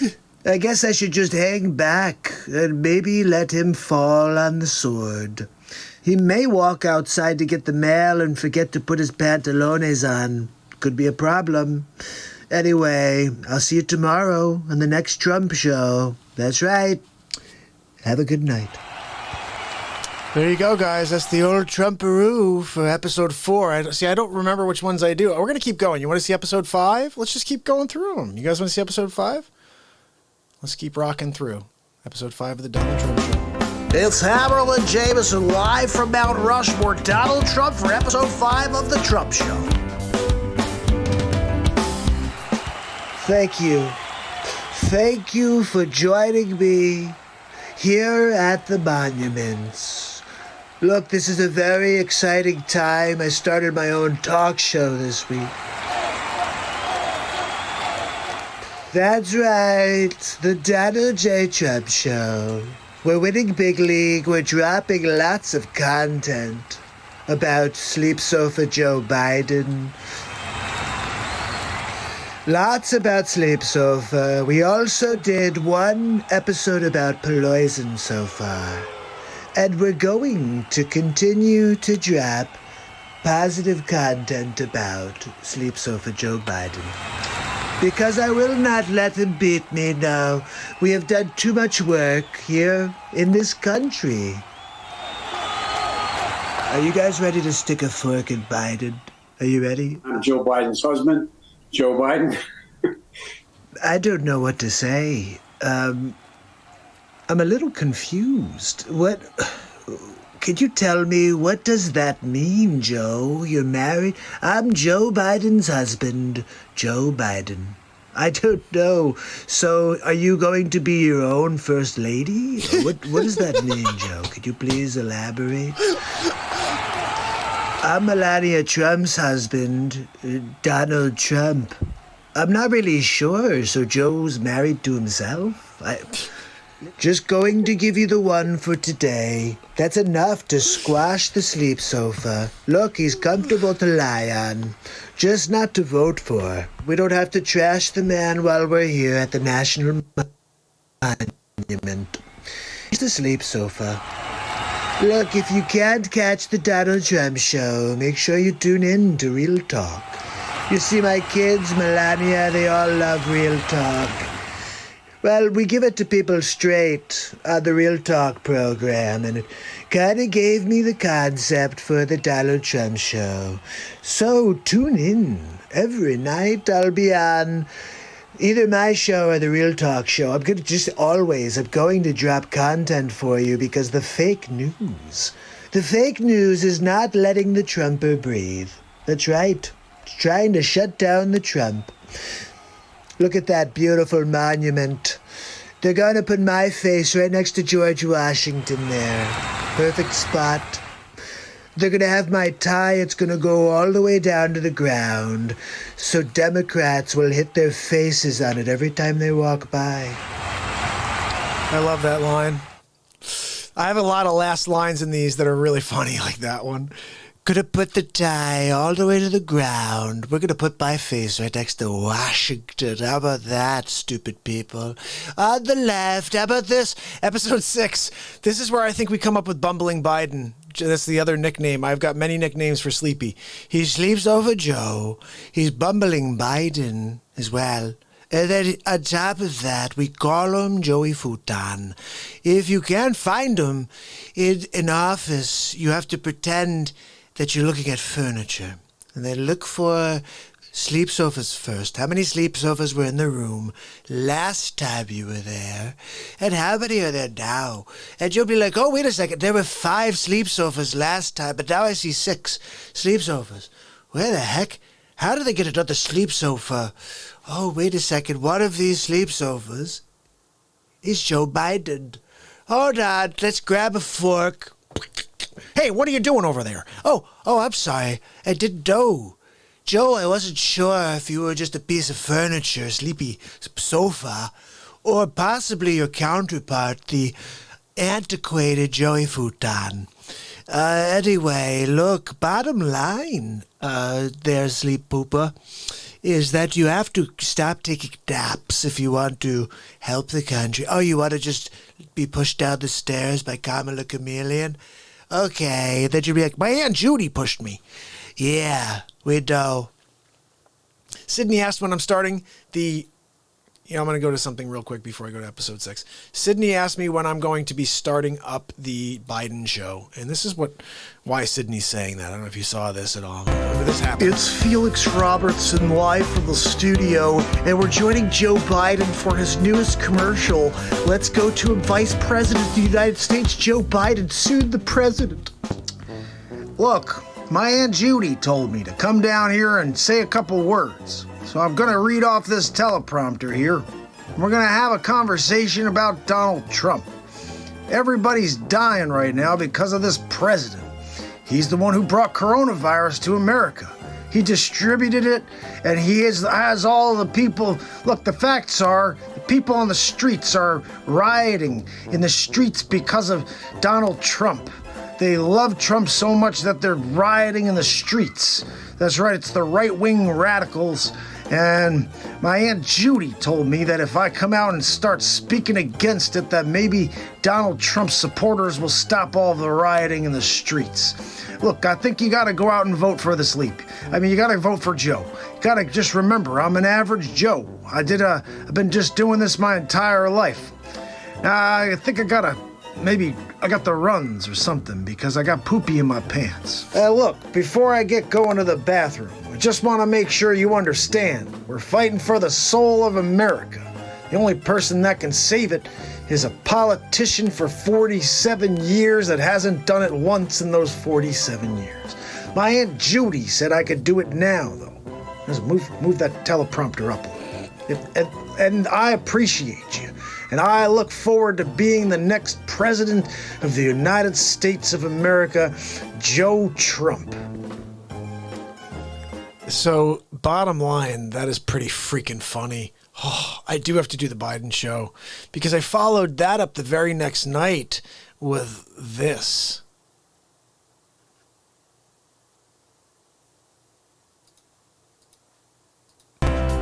It's Felix Robertson from the studio, and we're joining the incomparable Joe Biden as he speaks to the reporters and answers questions. Oh, let's get to it.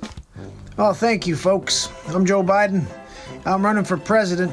So you give me a couple minutes here. I just have to look at my notes. Told my Aunt Judy that I wouldn't look at the notes today, and I keep looking at them.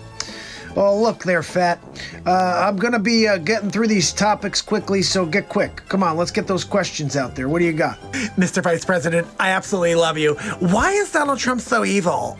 Look, my Aunt Judy said that Donald Trump is the reason for all the rioting in the streets, and I tend to believe her. She said, Joe, make sure you put on your underwear today before you go to speak to the people. What else you got? Other questions for me? Look, the facts are, I'm ready to answer questions right now. Mr. Vice President, what's your favorite thing to do on the weekends? Now look, the facts are, I like to take naps on the weekends. Well, heck, I like to take naps all the time. But yeah, on the weekends specifically, I like to nap it out. Call me Old Naparoo sometimes. Look, my Aunt Judy comes by sometimes and she watches me while I nap. She says it's very therapeutic watching a sleep sofa. I love that. Very therapeutics. Watching a sleepy pooper sofa. Look, he was asleep on the sofa. His name is Joey Poopy Pants. I'm pretty sure he has a diaper. I'm just kidding. No, he just sometimes forgets his name, and I feel bad that he's even running. And when he gets completely demolished to the square, let's see what this was. This was Donald Trump. I think maybe you're calling me. It's Hammerl and Jameson live from the studio. We're going to join Donald Trump for his daily conference. We'll see what this is about. Ladies and gentlemen, Donald J. Trump. Thank you. Thank you so much for allowing me to share a couple of things about Sleeps Over Joe. Of course, you know he's a bumbling Biden sleeping on his Joey futon, but he also has some very, very poor qualities as well. Like, did you know that he calls his Aunt Judy whenever he has a question? Did you know that little boys and girls run their hands up and down his legs? Did you know he likes to sniff the hair of little boys and girls and kiss the bright square on the forehead? And he whispers weird stuff in their ears, too. I can't figure it out, but everybody seems to want him to be president. Of course, he doesn't realize what he's doing, and he forgot his name this morning. Look, all I can tell you is that sleep's over. He's a friggin' mess, people. I mean, seriously, that's your candidate? You know I'm going to murder him in the square, right? We're going to have a boxing match in the square. I'm going to use his head like a bobblehead Joe. Look, we're going to have a bumbling Biden bobblehead contest, okay? I'm going to see how many times I can pop him in the head before he remembers his name. But I gotta go. I'll see you tomorrow on the next Real Talk, I guess, because I don't have a show anymore. Anyway, we're still winning Big League.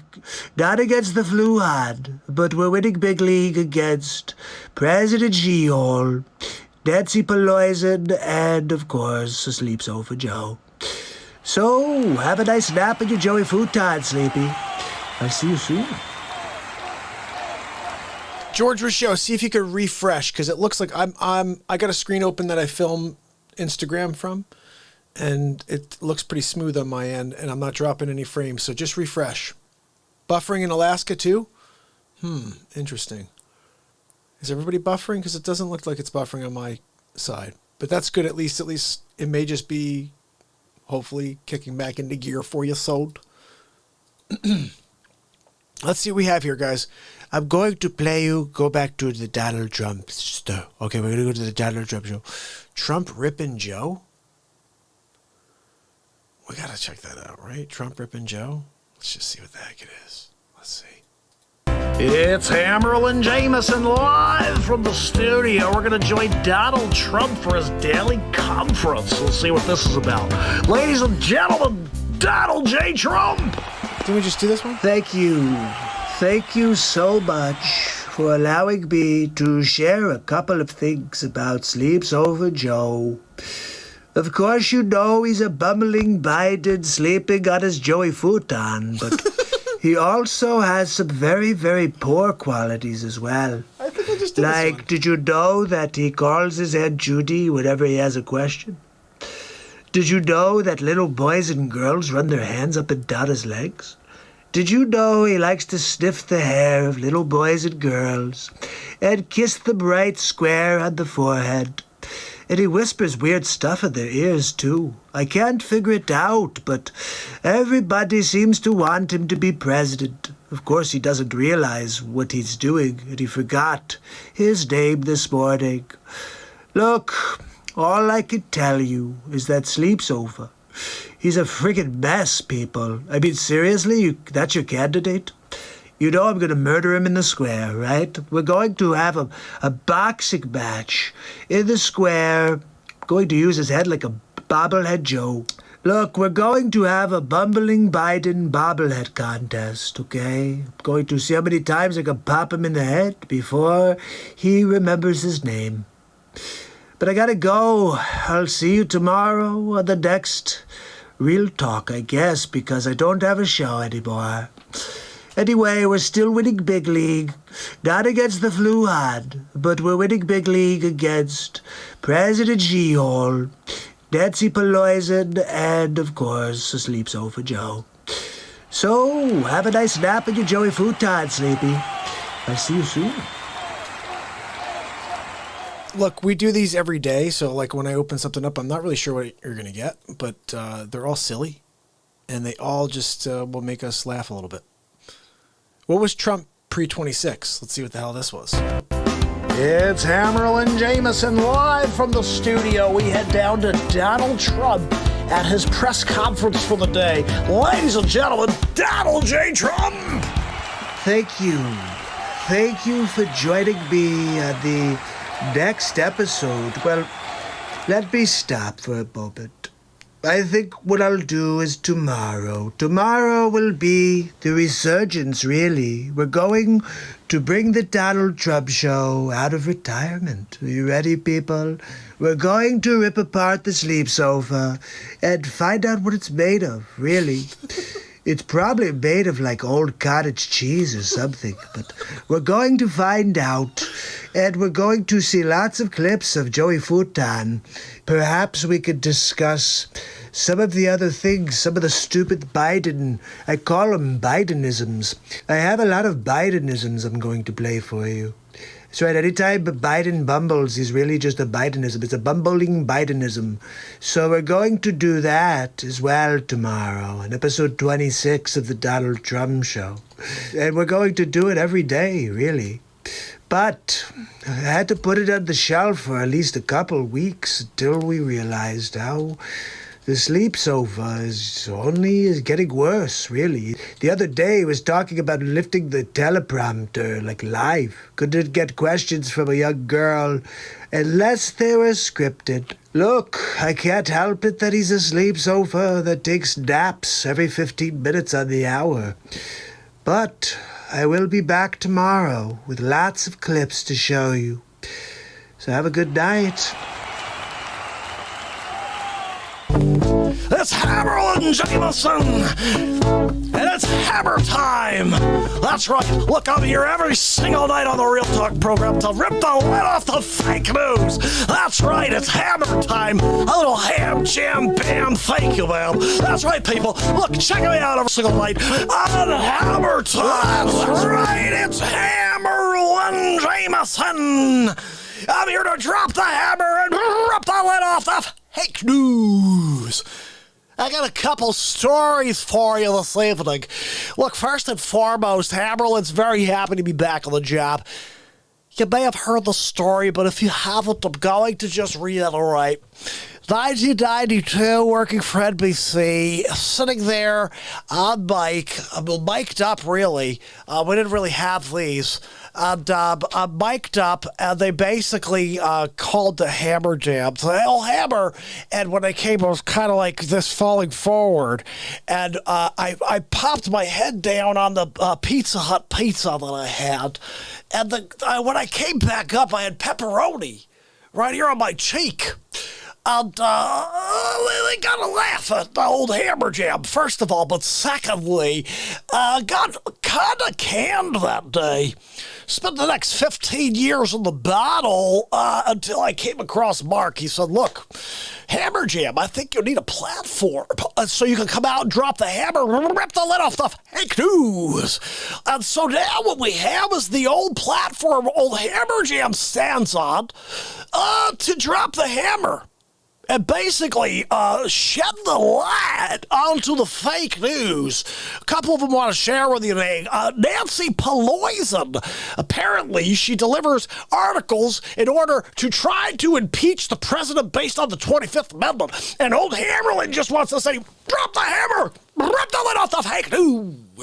because old Poison is trying to again poison the felonious monk, and the bottom line is that if she just stayed aside at her beauty parlor and she didn't wear her mask, her 33-pound body perhaps would just be fine, and she'd wake up and she'd say, look, and then Joe Biden would say, look, Aunt Judy, do you know where Nancy Pelosi is? And Aunt Judy would probably be like, Poison.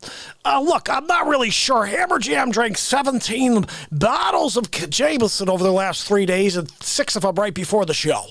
Okay, and old Hammer is a bit hammered. Okay, but look, we're going to drop the hammer. We're going to rip the lid off the fake news. I do have that story to show you, I believe. Let's see if it's there. Yeah, look, Pelosi has his plan to oust Trump, but it requires McConnell and Pence to play along. Old McConnell, do you think that you'll play along? Are you freaking kidding me? Oh, that's fantastic, McConnell. How about you, Pensy? I would never go against the president. I love Mr. President. He is the greatest president ever, and we've done so many amazing things to make America great again. Pensy knows best, okay? Look, old Hammer Jim, Exiled, is on the program. Look, I have to take 3 seconds here. Let me shut this program. Look, Pelosi hatches the plan. We all know it. She's poisoned, okay? Holy cow, Glynis. And there's, look, that helps me get the next bottle of Jameson. That's the first and the bottle of Jameson donated from the Real Talk program. I'm kind of blown away right now, Glynis, because when I got fired by NBC, they surely explained that nobody saw value in old Hammer Jam anymore. They said, you know what, Hammer, you could go home and you could just rub some of that in your salty wounds, okay? Because bottom line is, you know what, you're just kind of a guy who falls asleep on your Pizza Hut pizza and gets pepperoni on your face. I gotta say, I felt that way for a very long time until this moment that Glynis was donating through Super Chat.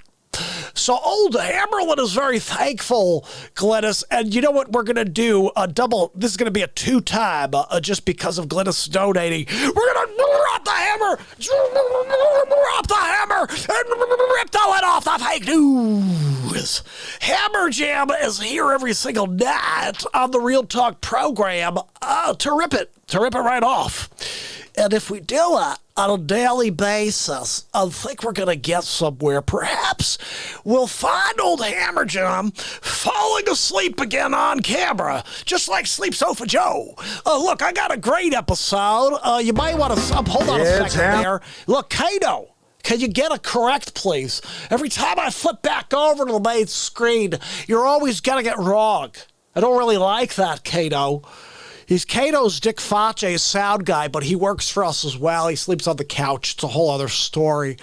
Anyway, old Hammer Jam's going to broadcast this thing to you. Okay, look, just keep in mind that old Ham. Look, I drank that 6 bottles kind of right before I went live, so as I get closer to the finish of the show, I kind of have a hard time speaking.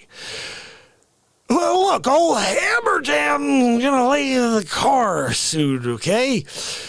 But we'll see you tomorrow on the old Hammer time. Look, we're gonna drop the hammer. We're dropping the hammer and ripping the lid off the fake news. Hey, where's Melania? Either. Hey, look, Kato, can you get Melania out here? It's old Hammer Jam.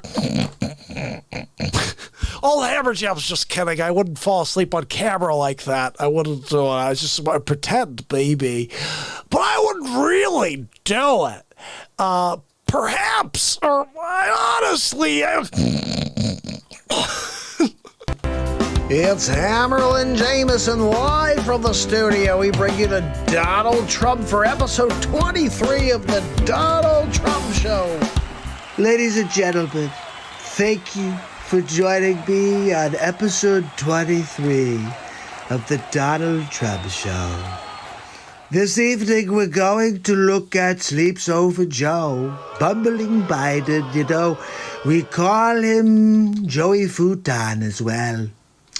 But I have a doozy of a clip for you. I've been telling you for months now that Joe Sleeps Over Biden is going to fall asleep on camera. Well, I have the footage now. And I'm going to show you how sleepy the sleep sofa really is. Joining us live this morning from New York. Hey, good morning. I told you he would fall asleep on camera. It was only a matter of time, really. Sleep sofa, wake up. Wake up. I can't believe this. And she's just kind of like trying to play it off. Do you see that? Sleeps Over Joe, the gift that keeps on giving. That's right, we call him Bumbling Biden, we call him Joey Futon, and now we call him Sleep on Camera Joe. Let's see how this goes. Check this out. Wake up, wake up. Look, I think he's snoring. Is that what's going on? Okay, this is your wake-up call, Harry. There's nothing. Yeah, he's snoring. I can't believe it. Anybody have a blowhorn? Maybe you could get like a 78 Camaro outside to blow the horn and wake the sleep sofa up. I think he just really got comfortable on his Joey Futon is what happened there. Okay, I'll tell you what. Imagine having to sleep next to that snorer. It's like me having to sleep next to Melania. I've been very vocal about how loud Melania is at nighttime when she sleeps. She sounds like a rhino. Yeah, he's meditating. Look at this typical fake news. He's meditating? Yeah, that's a good line. You know, for a while, I thought that Sleeps Over Joe had mastered the technique of sleeping with his eyes open. But after hearing that snore, there's no way any human being could pretend to sleep with their eyes open and not sound like a train going through Chattanooga. He's taking a little nap. He's taking a little nap. That's right. It's his favorite thing to do. You know, some people have like a list of things they want to accomplish every day, but Sleeps Over tries to figure out how many naps he could get in a day. It's kind of a weird thing. He's already penciling one in for 10 minutes from now. Taking a little nap. I can't believe it. Trumper, I guess I must be like Nostradamus or something.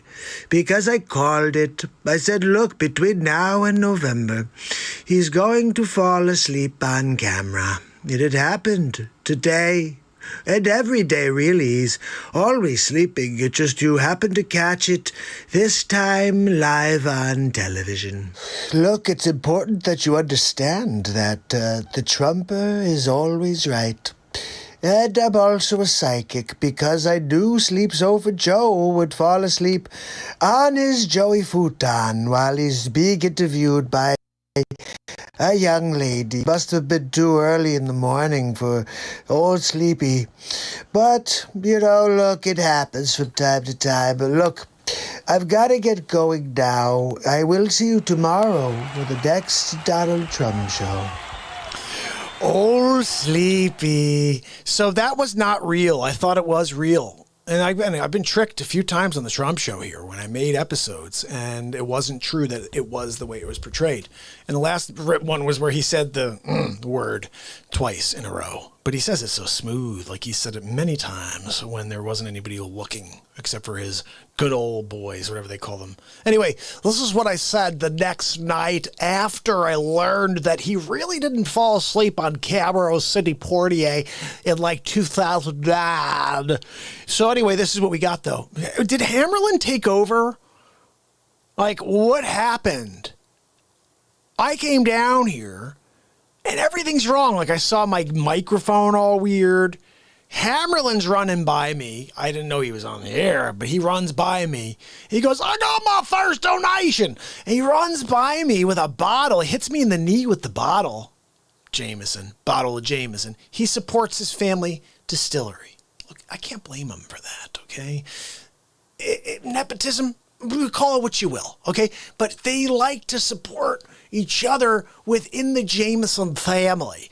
And look, he's very excited to be able to buy, I think he said 2.5 bottles of Jameson with that from Glynis. So Glynis, you are awesome. And bottom line, guys, I wanted to let you know how exciting it is that we are gathered here tonight to discuss how amazing Donald J. Trump is. And look, Melania, she's okay too. Actually, there's never been a first lady like Melania before. You know it, right? Look, nobody's ever seen anything like it before. Nobody's ever seen anything like Melania. I mean, seriously. That's why I married her. And she's now, you know, the mother of my Baron. And we're winning big league. Anyway, look, this is episode 24. This is, I guess, what I said next. Did I do anything with this? I think I already did this. It's Hammerlin Jameson live from the studio. Ladies and gentlemen, Donald Trump with episode 24 of the Donald Trump Show. Thank you. Thank you very much for joining me on episode 24 of the Donald Trump Show. That's right, tonight we're talking about bumbling Biden sleeps over Joe. Some people call him Joey Futon. And we had a fake video of him falling asleep on camera. I've got to tell you, it looked real. 'Cause he sleeps all the time, I thought. He absolutely fell asleep on camera. We're going to take a look at some clips of the sleep sofa. Can you press the VCR? Let's go. COVID has taken this year, just since the outbreak, it's taken more than 100 years. It's taken 100 years? What the hell is Sleep Sofa Joe talking about? Look, coronavirus has already taken 100 years. Look, here's the lives. When you think about it. Look, everybody, it's bumbling Biden. He decided to pop his head out of the hole. It's Groundhog Day. Oh, 6 more weeks of race wars, apparently. More lives this year than any other year.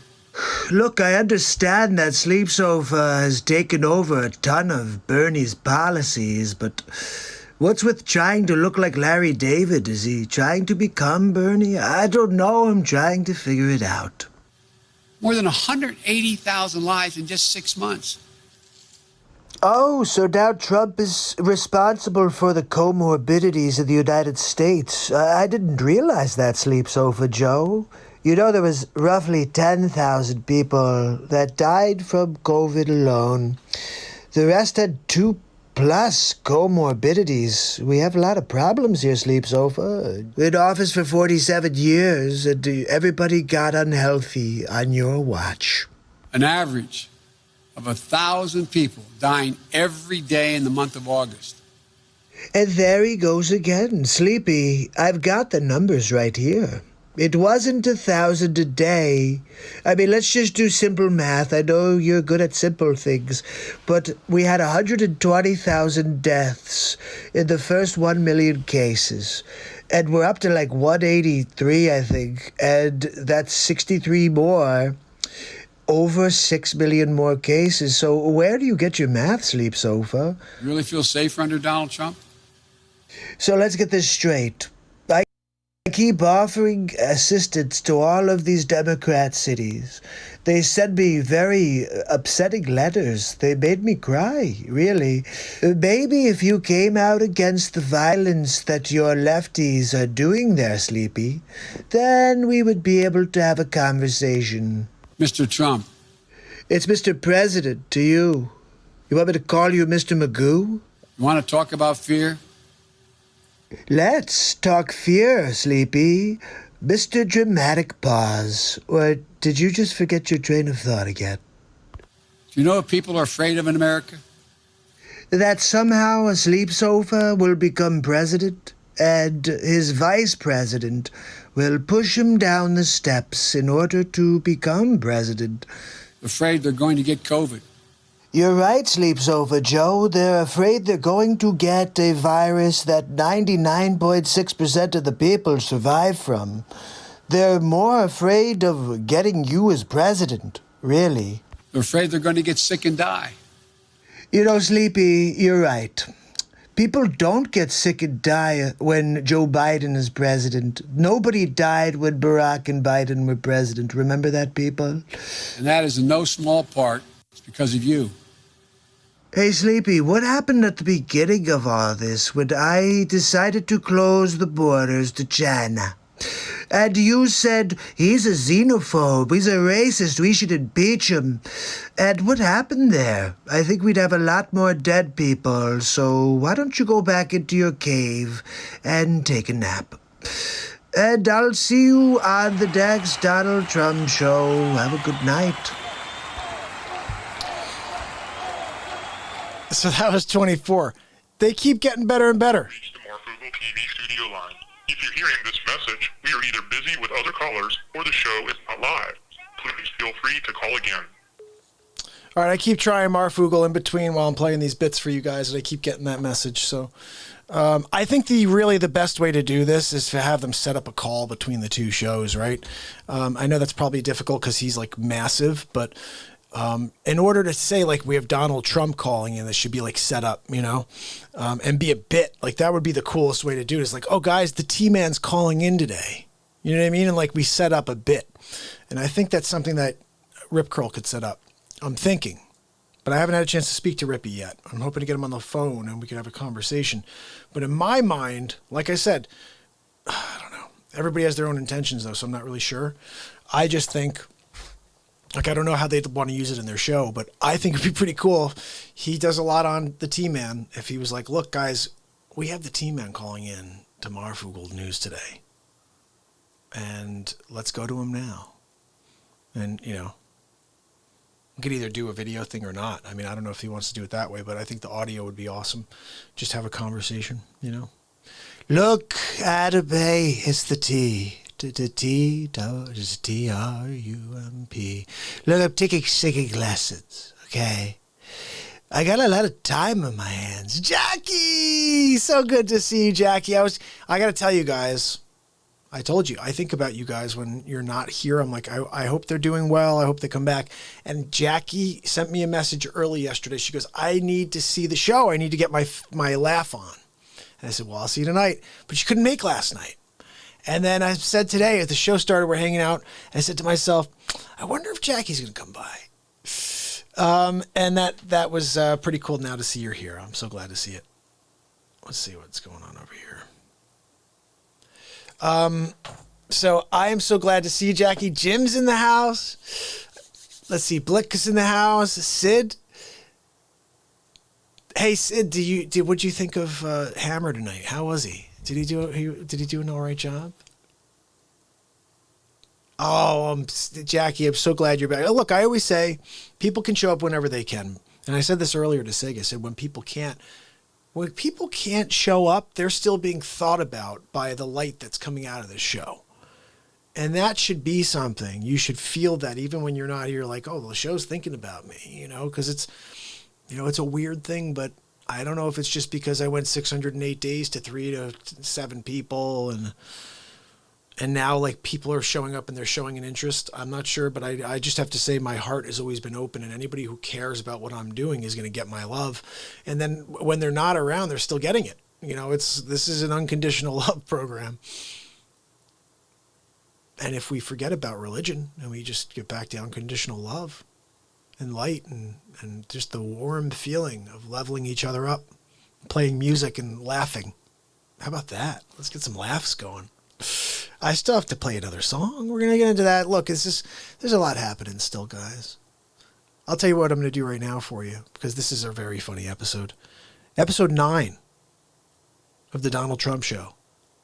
The Great Wall of Trump by Menon. It's Hammerlin Jameson live from the studio with episode 9 of the Donald Trump Show, The Great Wall of Trump. Thank you very much for joining me.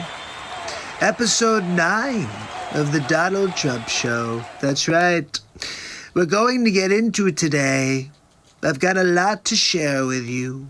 Border wall. Everybody's always saying, Trump, when are you going to build the border wall? We're building the wall. But they gave me such a hard time. Such a hard time. The President of the United States, having failed to get Mexico to pay for his ineffective, unnecessary border wall. We'll get back to Schumer and Pelosi after some other clips. I think you guys may like these others, and we'll put it all into perspective. It's Trump Show. I'm just going to show you how other presidents felt about immigration. The bill before us will certainly do some good.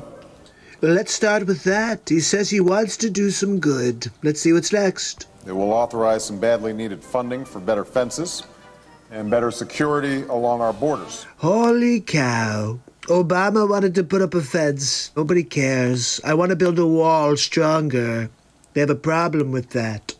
We're talking Three Little Pigs, people. He wants to use a fence. I'm talking about a wall that the big bad wolf can't blow down. The fence is now basically complete. Wow, Barack, you got 5 years out of that fence. Good job.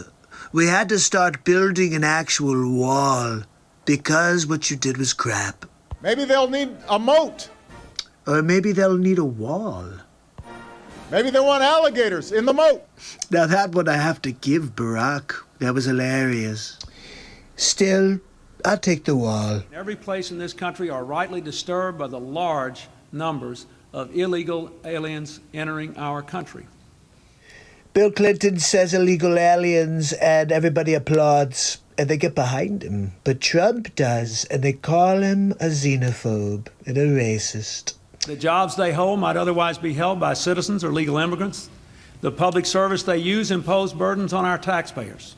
You see, they're always with you when they need the vote. But as soon as they get in office, they turn on you. Get used to it, people. It's the way it's always been with the Democrats. That's why our administration has moved aggressively to secure our borders more. Can you believe that? By deporting twice as many criminal aliens as ever before. Maybe I should hire Bill to say his words / my words on the campaign trail. I voted for a fence. I voted unlike most Democrats, some of you won't like it. I voted for 700-mile fence. Wait, Sleep Sofa Joe voted for a fence too? Let me tell you something, folks. People are driving across that border with tons, hear me, tons of everything from byproducts from methamphetamine to cocaine to heroin. And listening to Sleep Sofa talk about the same issues I have with illegal aliens is just kind of laughable. It's all coming up through corrupt Mexico. Joe Biden mentions the drugs. He mentions the illegal aliens coming across the border. And he wants 700 miles of fence. No problem. He's not a xenophobe. He's not a racist. You call Trump whatever you want. That's the problem. You guys just make up your fake news. What do we have next? Anything left? Former presidents have said to him that they wish that they had built a wall. Do you recall President Obama ever saying that? Come on. Bumbling Biden. At it again. Look, guys, you can tell it's a double talk situation with Biden. Everybody before me wanted a wall. Remember when Schumer said ineffective wall? Construction of a 630-mile border fence create a significant barrier to illegal immigration on our southern land border. So let me get this straight. In 2009, a fence is significant, but in 2020, a wall is ineffective? Really? Everybody before me wanted a wall. Trump gets it done. Jackie, thank you so much. You are amazing. Amazing. And this is what Jackie said she needs after 18 hours. So I'm going to keep this going for her. And then I'm going to play you a song after that. Let's see what we have here. You know what? The next episode is pretty ridiculous. It's episode 10.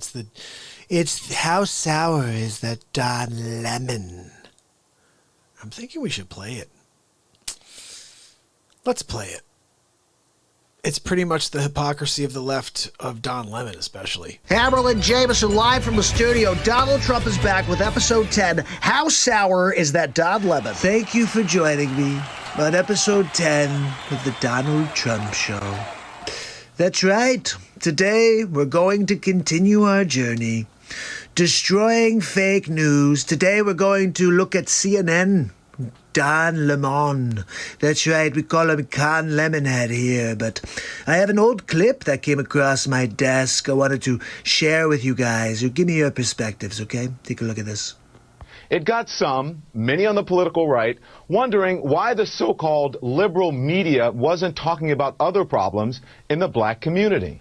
That's interesting, Lemon. Why? Why would you say? This is 2013, by the way. The outrage that I have is in the lack of really the national attention to what is an epidemic of crime in the black community, committed largely by blacks.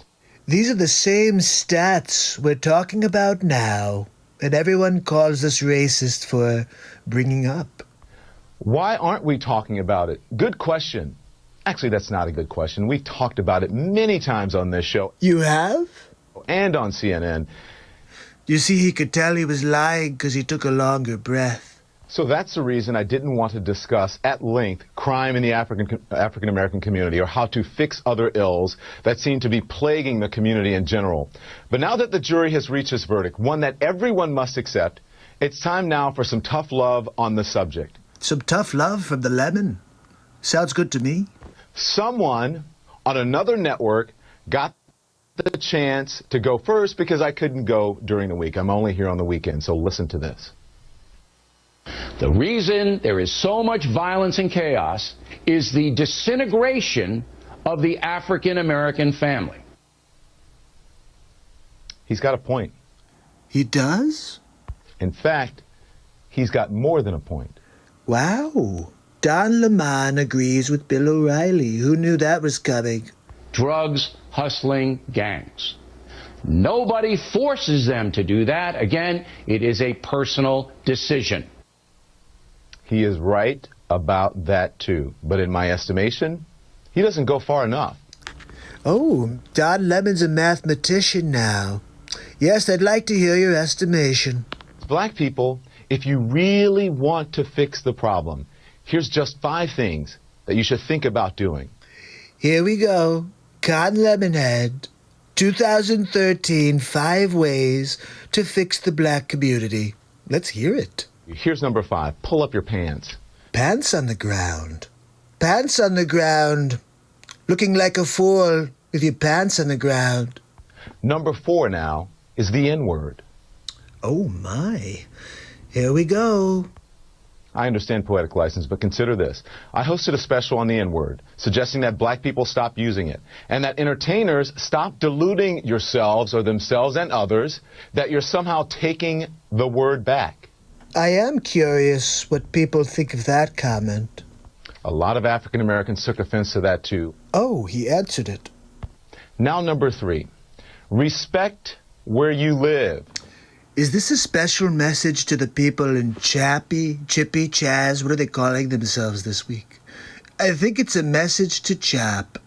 Start small by not dropping trash, littering in your own communities. Imagine if they played this over the loudspeakers in Chap. I've lived in several predominantly white neighborhoods in my life. I rarely, if ever, witness people littering. Here comes a cheap shot at his community. I live in Harlem now. It's an historically black neighborhood. Every single day I see adults and children dropping their trash on the ground when a garbage can is just feet away. Wow, stereotype much? Just being honest here. Interesting. When did you decide to get rid of the honesty policy, Lemon? Number 2, finish school. You want to break the cycle of poverty? Stop telling kids they're acting white because they go to school or they speak proper English. What Don Lemon is saying right now would be considered racist in 2020. A high school dropout makes on average $19,000 a year. Wait, a year? A high school graduate makes $28,000 a year. Just graduating, you make 33% more per year. A college graduate makes $51,000 a year. That stat is less impressive to me. It costs like $50,000 a year for college. A college graduate makes $51,000? Over the course of a career, a college grad will make nearly $1 million more than a high school graduate. That's a lot of money. Yes, $1 million is a lot of money. It's a lot of money to the people of the United States of America. Not so much for Trump. I've got billions, okay? And number one, and probably the most important, just because you can have a baby, it doesn't mean you should. Words you will never hear Don Lemonhead speak again. Especially without planning for one or getting married first. More than 72% of children in the African American community are born out of wedlock. That means absent fathers. Look, can't you see, this is the point. Nothing ever changes. It's always the same. It was 72% in 2013 when Obama was the president. And the studies show that lack of a male role model is an express train right to prison. And the cycle continues. Yesterday you saw that Sleep Sofa Joe was the one that put them in prison. And Don Lemon remarked how it's a problem in 2013 when Obama was in office. So what's the problem when Trump wants to fix it? Anybody? Bueller? Pay attention to and think about what has been presented in recent history as acceptable behavior. Is rioting in the streets acceptable behavior? It's a good question, Don Lemonhead. What do you think we should do, Don? Pay close attention to the hip-hop and rap culture that many of you embrace. I embrace the Sugar Hill Gang. To the hip-hop, the hip-hop, to top it, don't stop. The boogie-boogie, bang-bang, sugary-bug-bug. A culture that glorifies everything I just mentioned, thug and reprehensible behavior. A culture that is making a lot of people rich, just not you. The time CNN spoke the truth. Wow, it's almost surreal, right? It's surreal to see CNN speaking truth. I kind of like it. How do we get them to speak the truth always? So what happened to Don Lemon in 2020? This is the thing, Don. You know, black people need to hold other black people accountable. Okay, before we get started, that's what Don Lemonhead was doing in the 2013 clip we started with. Okay, watch. I said this the same thing. This is the Black America's version of the Me Too movement.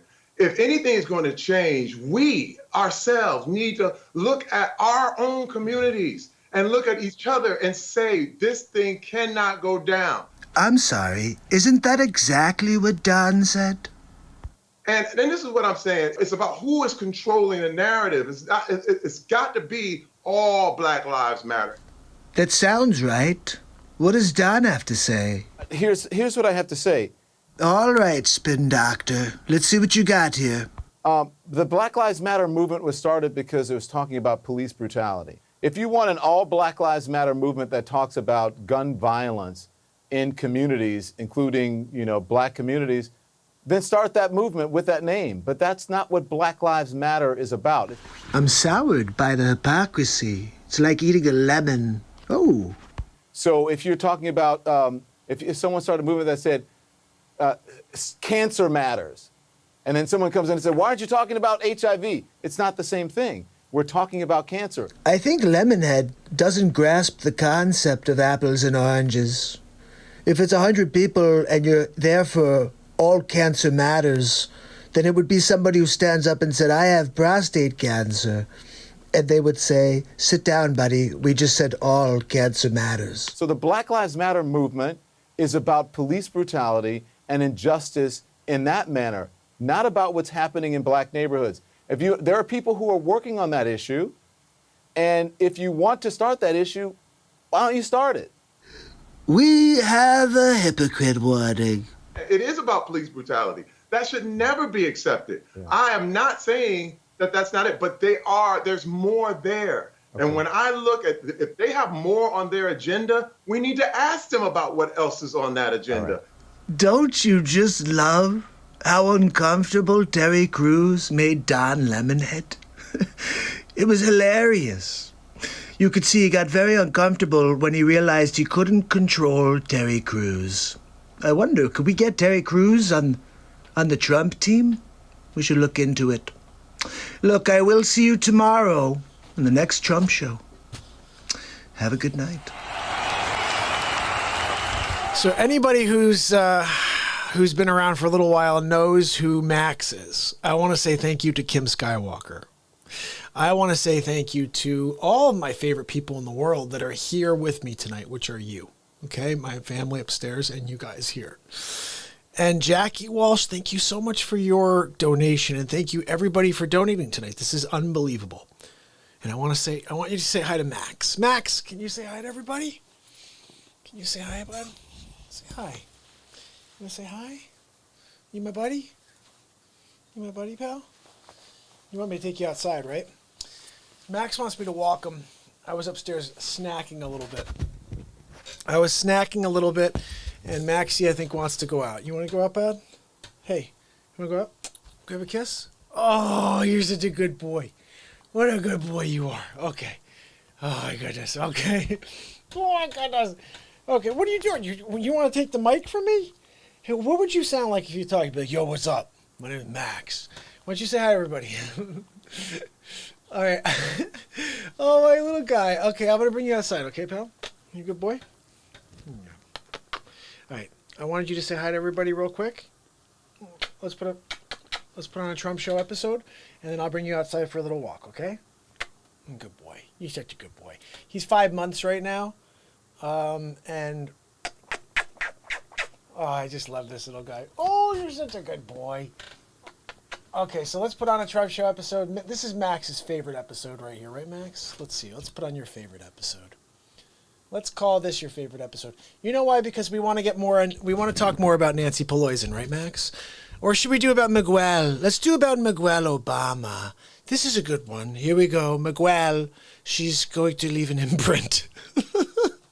It's Hammerlin Jameson live with episode 21 of the Donald Trump Show. Ladies and gentlemen, Donald Trump. Thank you for joining me on episode 21 of the Donald Trump Show.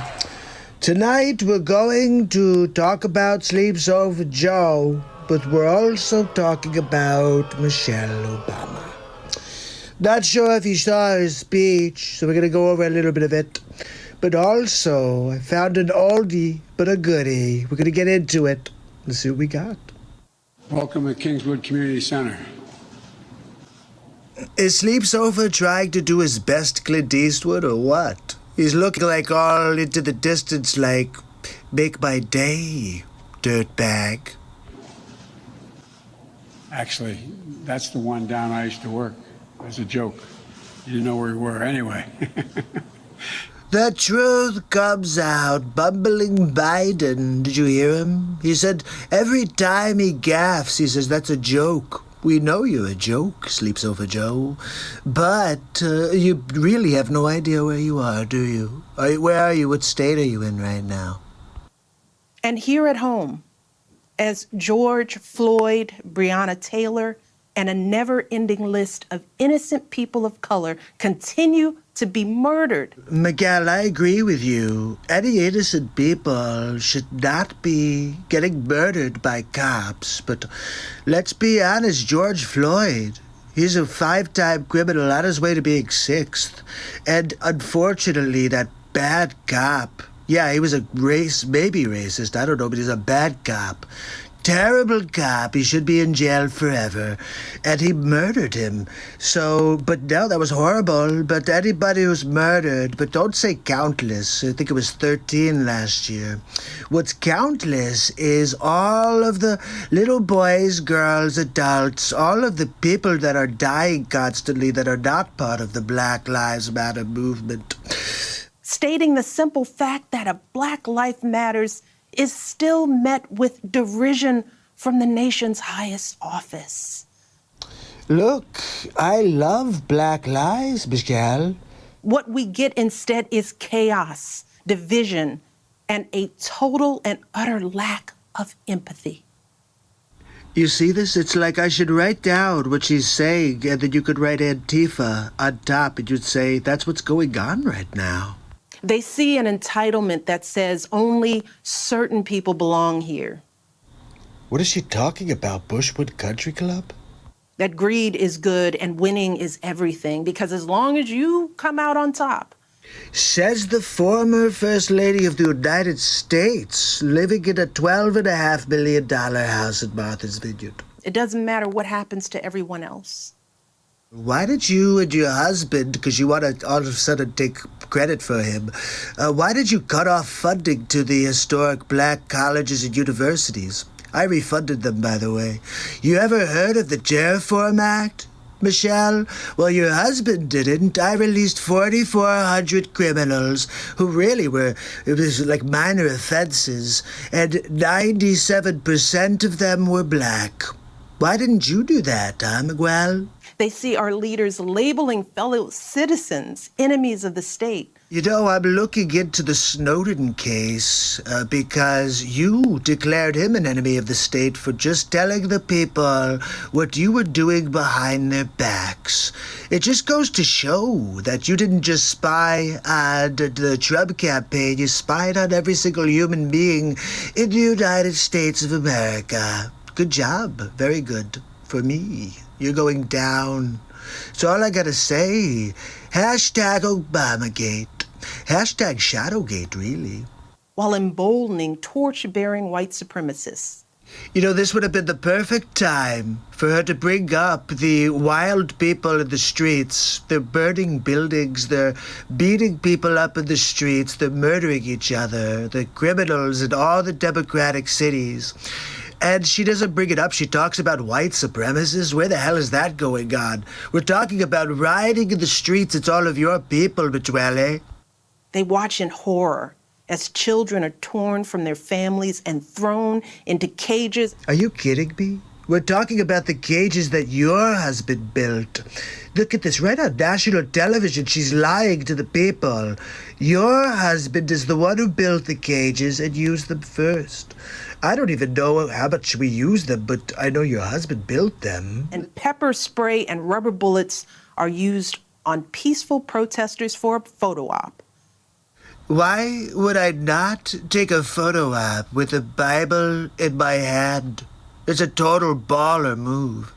Look, they shouldn't have been throwing glass bottles and water bottles that are frozen at the police officers, so they got what they deserved.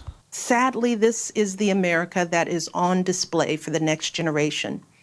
Unfortunately, what's on display for the next generation is a psyop that your husband created, and you guys continue to foster fake news. Yes, that's right. You guys created it for Trump, and I'm just destroying it against you because you all of you are fake news. I want to start by thanking Harvey Weinstein for organizing this amazing day. Harvey. What? This is possible because of Harvey. He is a wonderful human being, a good friend, and just a powerhouse. Are you kidding me? Harvey Weinstein? Oh my goodness. But well, you are one heck of a judge of character, I have to say. Big league. And the fact that he and his team took the time to make this happen for all of you should say something not about me or about this place, but about you. Actually, it says a lot about you, Miguel. But look, let's see, do we have anything else, or is that it? By the way, we're going to have, if I get elected president, free college education for 4 years of college, flat out. Are you kidding me? And we're talking about Sleeps Over Joe, or is that Bernie Sanders? Free college? How are we going to do? Let's just write checks for everybody and give them college for free. This is hilarious. Look, I got to tell you, we got to get these people out of here. Look, I'll see you guys on the next episode of The Donald Trump Show.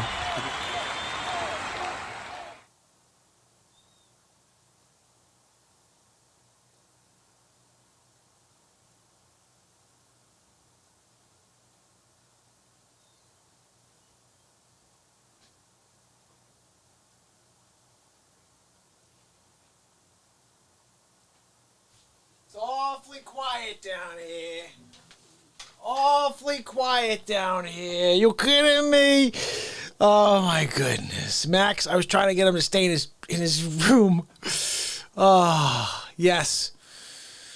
Yes, if it wasn't for Sig, my brother Sig, we wouldn't be here because he went out and told you all about what I'm doing here. And forever I was all alone because YouTube said it would be. And when YouTube says it will be, they just make it happen, you know? How long was that, guys? How long were you sitting here waiting for Max to come back? Max, you're back, buddy. Good boy. All right, so let's do this, buddy. We're going to put on another show so I can bring you upstairs and put you in your room. Here we go. Sleepy pooper pants, right, Max? Here we go. I was just trying to post something on the Marfoogle channel, and I think it got disconnected or something. I don't freaking know what happened. Because I was going to call in and do a little Dotto J. Look, we're going to have Max Scott on the scene, really.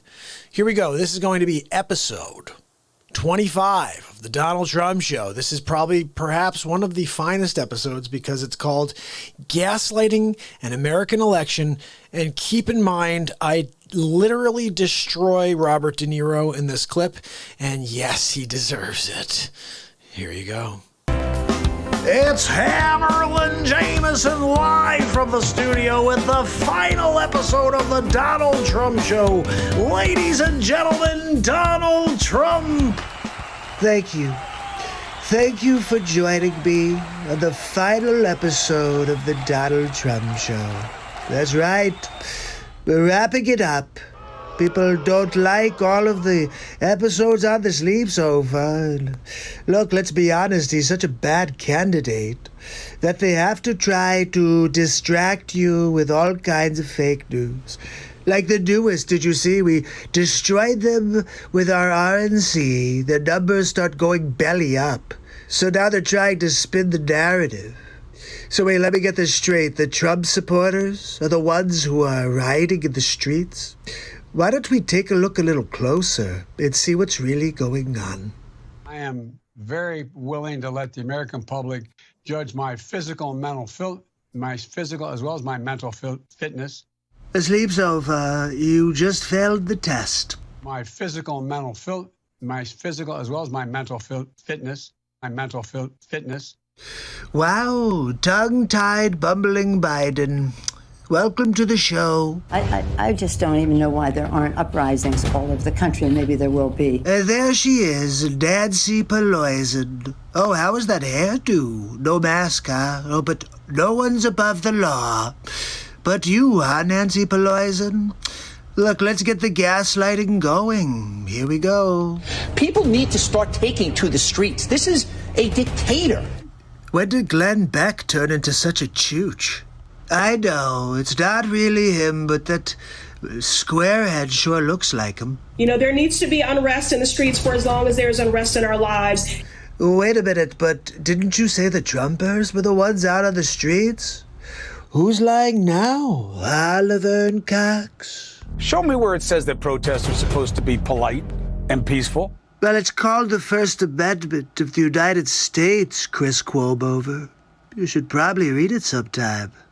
Do something about your dad's immigration practices, you feckless. Wow, super classy. You should do something about that face. You've got RBF. Resting bee face. That's right. When they go low, we kick them. See, behind closed doors, it's not when they go low, we go high. It's when they go low, we kick them. They've been kicking the hell out of the Trumpers since I came down the escalator, really. How do you resist the temptation to run up and wring her neck? I mean, news reporters threatening violence? Guys, are you paying attention? Biggest terror threat in this country is white men, most of them radicalized to the right. Now, this one's hilarious. Don Lemonhead. Are you kidding me?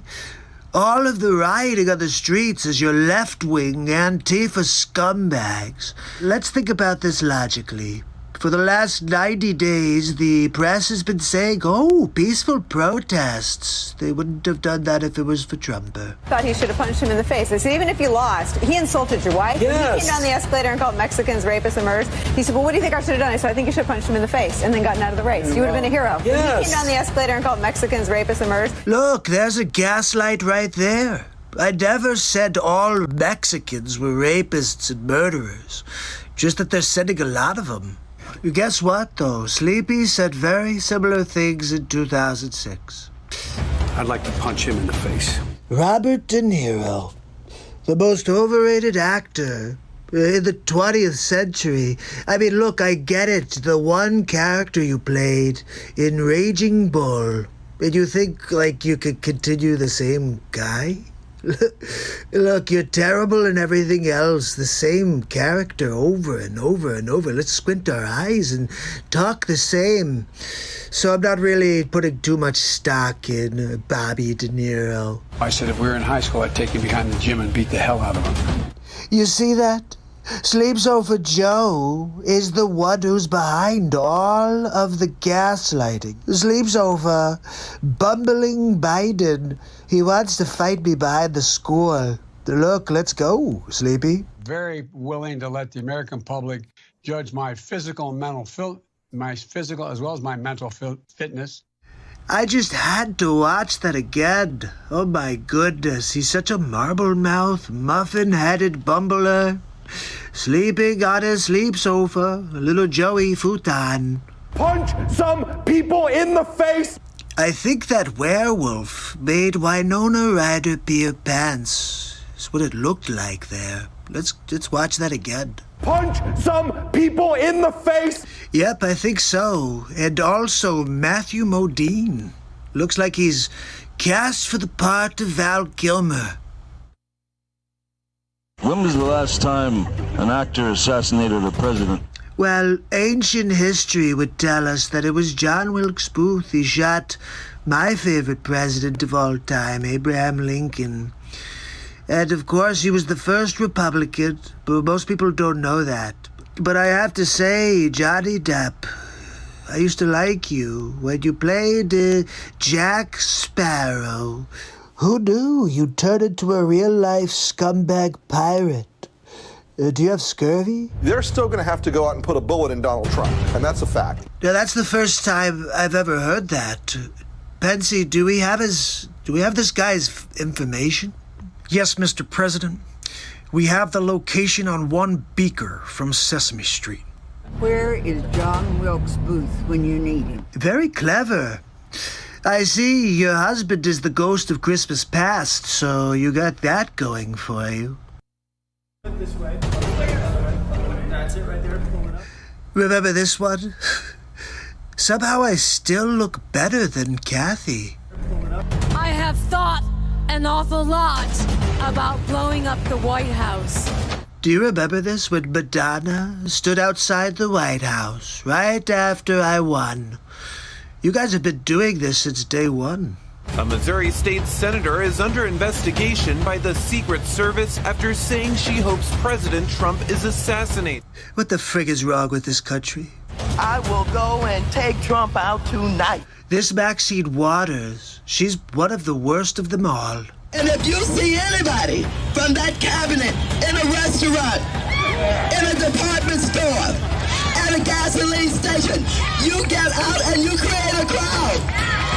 And you push back on them. And you tell them they're not welcome anymore, anywhere. This is when it got bad. Maxine Waters standing there, lighting the fire, get in people's faces. Do you remember when that started happening? People having dinner and being yelled at of restaurants? Yeah, that was all them. But no, let's blame Trump somehow. And sadly, the domestic enemies to our voting system and our honoring our Constitution are right at 1600 Pennsylvania Avenue. Are you kidding me? This is poison right here, right? She poisons everything.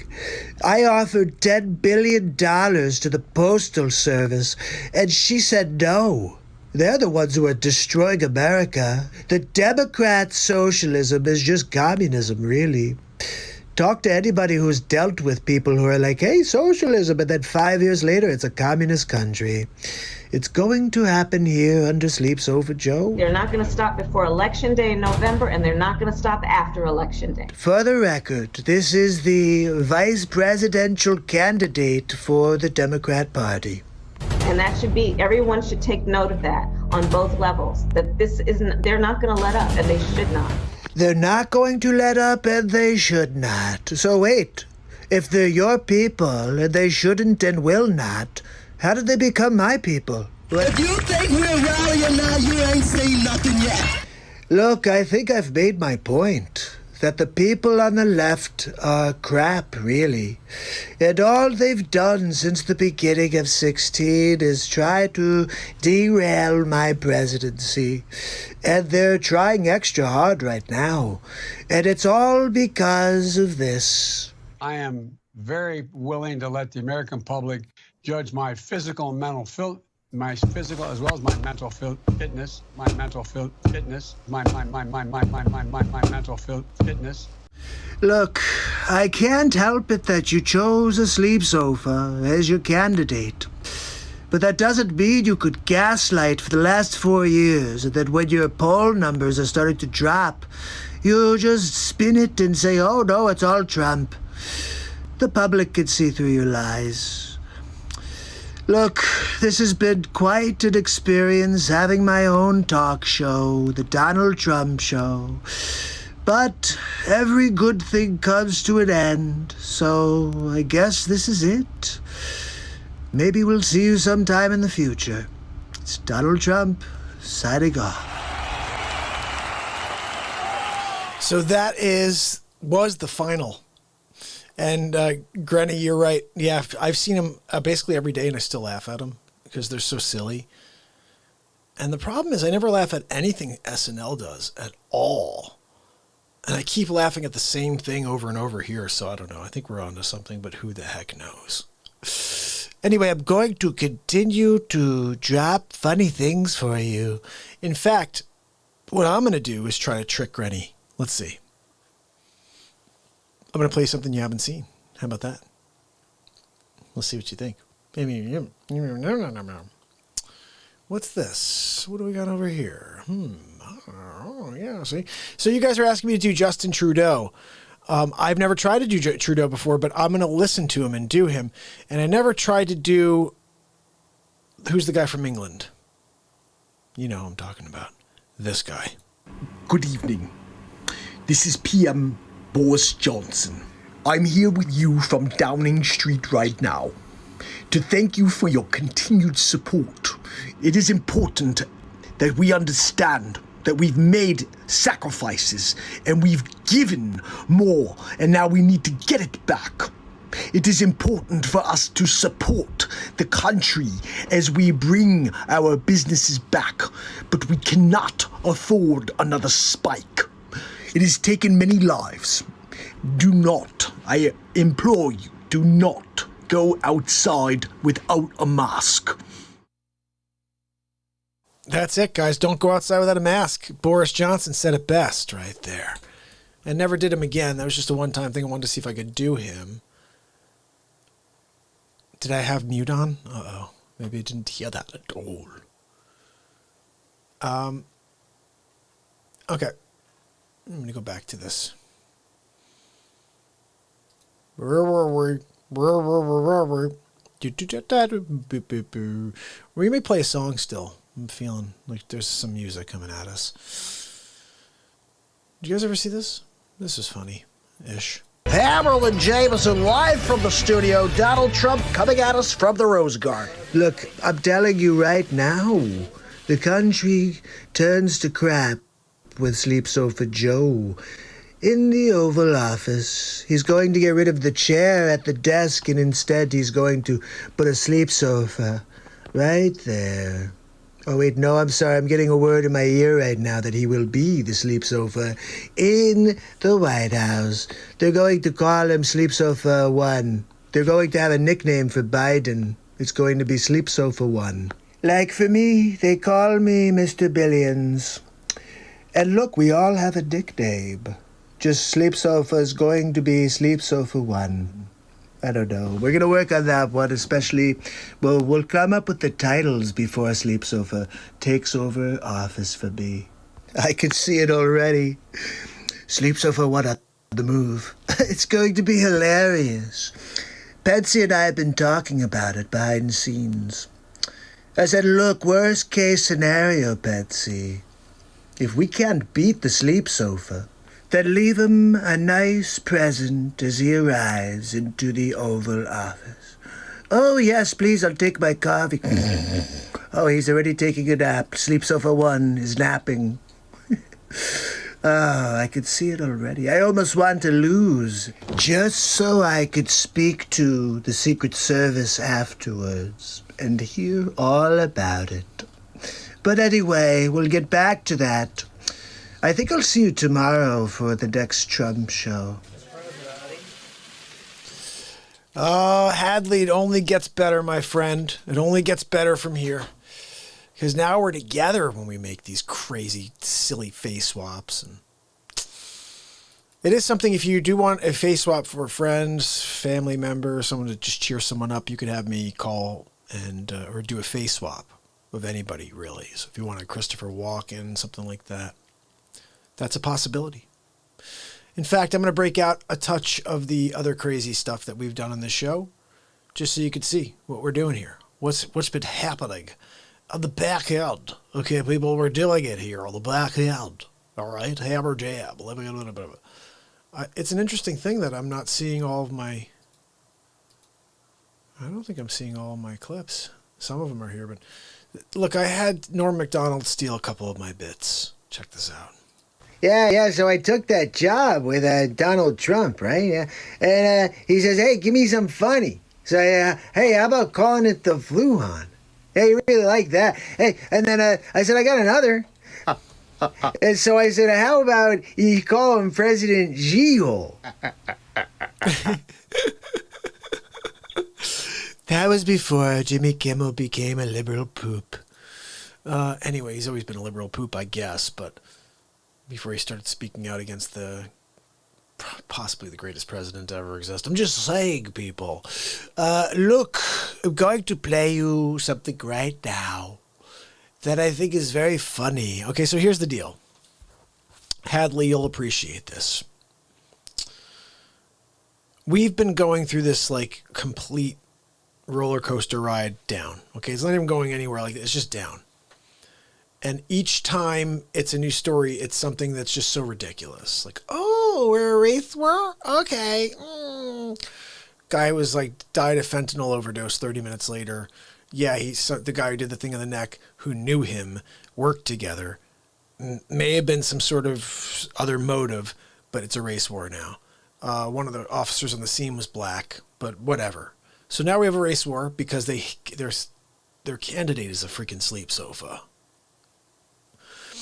So they're like, we have to do whatever. And by the way, their candidate said the day before the race war started, look, if you don't vote for me, you ain't black. Yeah. The day before. Interesting. There's also a document I've uncovered and shown here on the show of April. It was April 3rd, I believe. And it was a breakdown on how Antifa will work, who the agitators are, and how to get, they use their burner phones in order to communicate, but don't use your burner phones too much. They didn't even call them burner phones. They called them A69284 or whatever it's called, right? I looked that up. I'm like, what the heck is A69284 or whatever? It's like the number one burner phone in the world. I'm like, what? They have like a complete guideline for Antifa to work off of, and within that it has the scientific or technical code for the phone that they use, not the hey, let's get the Ericsson T100. No, it's the 97B6431, which is the best. It's crazy. I don't know. So look, we're not going to go down to the rabbit hole. The rabbit hole's there. I see it. I love this. Did you see this? I made a coin out of Trump's face, and it says, Deplorable Unum. In Trump we trust. And then I have a signature here, and then in the very back you see Bumbling Biden Beats. Yes, look, it's Bumbling Biden Beats. We also have Sleepy Time. Where the sleeps off the Joe? No, Sleepy. Are you taking a dappy poo? Are you taking a dappy poo, Sleepy Pants? Oh, you are. Okay, don't wake up and see poop in your pants. That's why you wear the diapers. Okay, we get it, Joe. We get it. You're going to beat yourself. I love this coffee cup, I gotta say. And my shirts are coming in a couple days here. Actually, let's just check real quick when they are supposed to arrive, because I saw something today that said they shipped out. Let's see when they're going to arrive, people. I want to see it. Oh my god. Okay, oh my goodness. Let's see what happens. Holy cow. Oh my god. Guys, they're on their way. Oh my god. Okay, this is like unbelievable. Oh my god. Wait, what? Are you freaking kidding me? Wait a second. I didn't see that one yet. It's going to be on October 13th. That's 3 days from now, guys. Hold on. What about the other one? Let's see what this one says. Oh my goodness. That was October 13th. Both of them are the 13th, which is my favorite number in the world. Guys, we're going to do it. All right. We're going to do it on the 13th.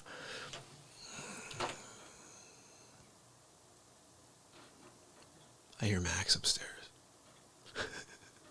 Nino, thanks, buddy. Things that make you go, I got an idea, because Max is kind of loud.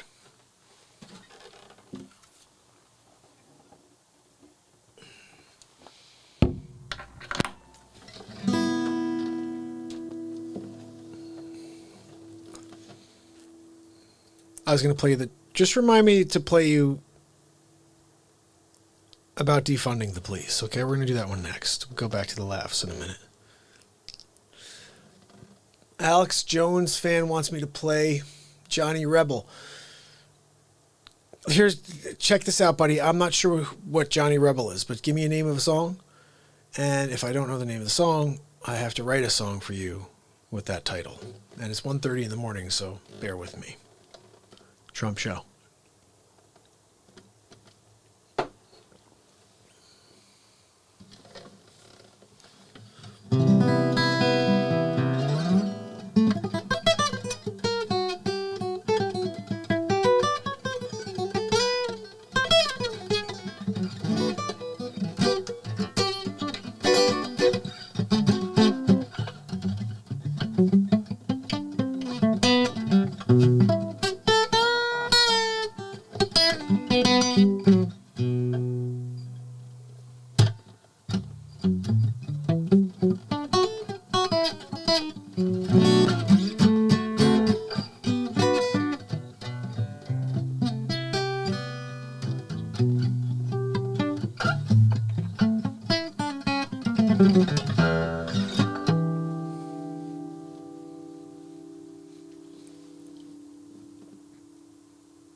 Let's write something.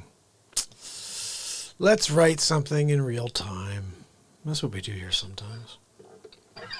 Going to fret 6, because I feel like it.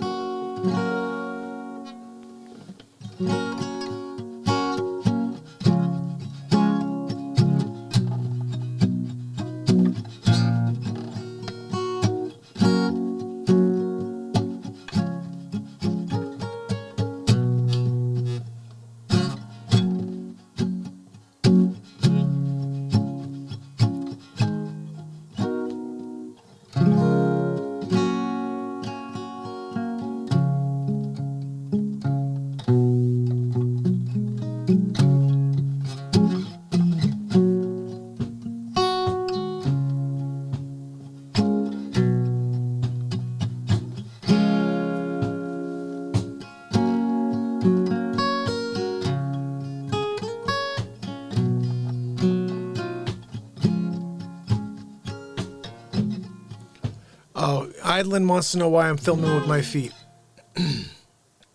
Takama wants to know why has a question.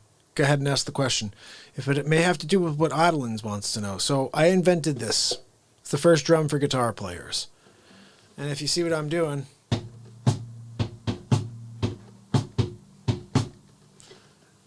it's my drum kit for my feet, but it's also the first drum you could sit on that's comfortable to sit on. I played music all over the country. I never found a comfortable seat anywhere. I don't know about any of you guitar players, but you ever found a comfortable seat anywhere? Where's the last comfortable seat you sat in to play your guitar? I built the perfect seat that you could kick with your feet, and it sounds like a drum kit. But if you're also a percussion player or you're a drummer, it's the first drum you could sit completely upright and play with your hands and feet at the same time.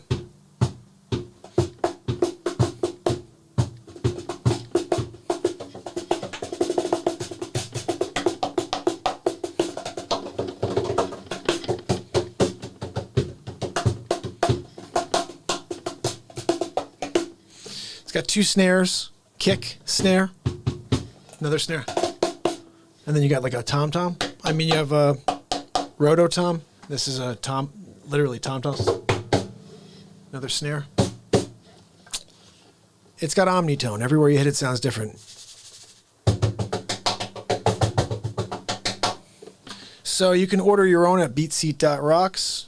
I actually hand build the single orders. And the multiple orders we have our manufacturer build. Although I'm thinking about having him just build them all because he's so good.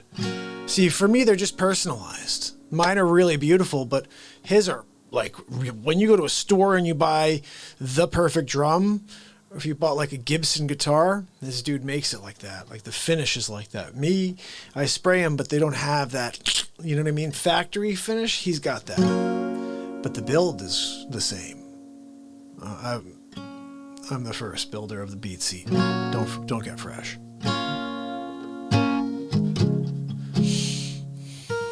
Yeah, that's where all the beats come from. Anybody who hears a beat and they're like, "Oh, he's got a drum machine." Nope, it's my feet. And I break it down, and everything that has to do with anything in the song comes from the BeatSeat. My energy, I think, for the music comes from this BeatSeat. And it's also a sensory therapy drum. Anyone who has autism or knows anyone with autism, there's a lot of music therapists buying BeatSeats because it's helping children and adults, anybody who has it's not just autism, special need. This thing is bridging a gap. You can use your entire body. You feel the vibration coming through your body. Every time you hit it, it's a different tone. Therefore, a different feeling. Vibration. Alex Jones wants you to play Country Roads. Can you take me home?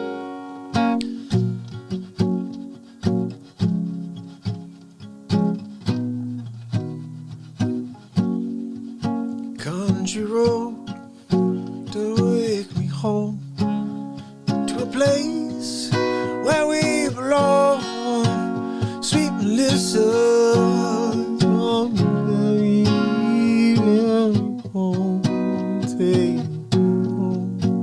that's it, right? Something like that.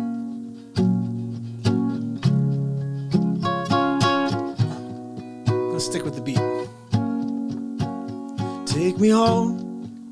Take me home to the place where we belong. Sweet Let's talk family, let's get down.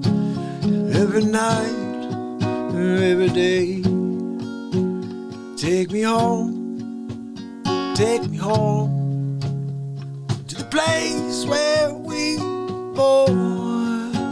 Sweet Melissa, take me home. Friday night we'll play a song for the family. Make up warm words and see what comes. Maybe we'll find something to build on country road.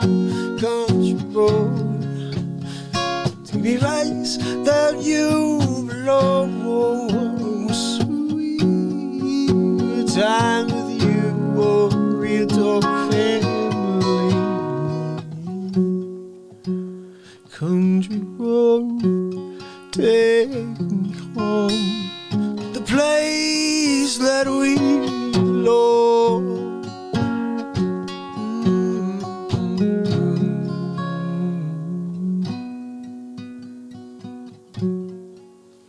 I don't know, never played it before.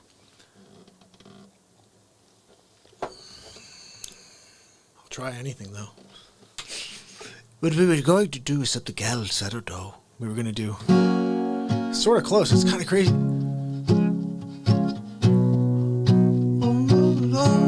No, close. It's a little different. Still, it's cool. Let's switch frets. Now we're going to go to 5. Number 5, people. Just gotta say what's on number 5.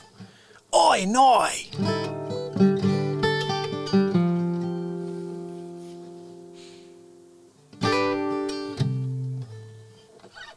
Two. We're gonna play a song. It's called Different.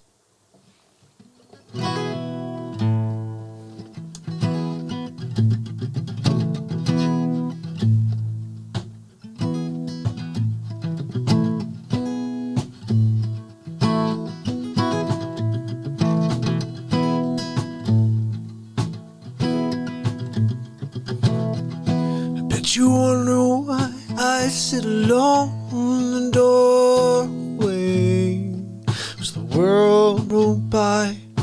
The sense of sovereign that's regal, born embrace. We all fall from grace. Sometimes you're different when you least expect it.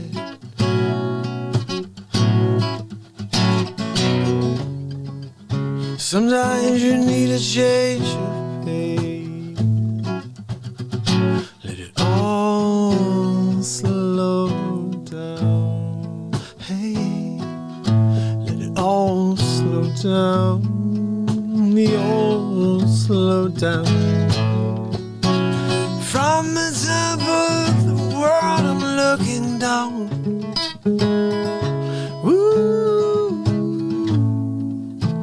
It's kinda lonely staring on the ground, staring up at the bright light. From the top of the world I'm looking down. We all fall down. Hey, let it all slow down. All slow down. Walk to the beat of a different drum. No one can stop what I've begun. I won't be a fake, I won't cut and run. No one can stop what we've begun. Somehow you're different when you least expect it.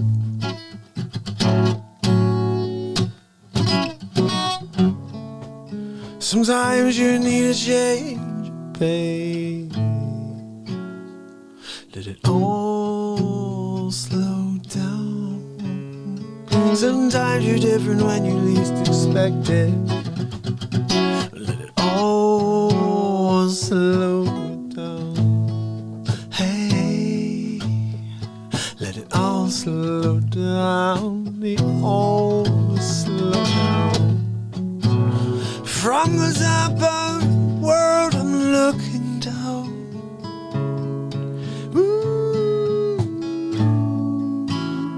It's got a lonely setting on the ground, staring up at the bright lights.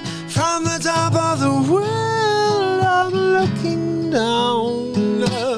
Oh, slow down.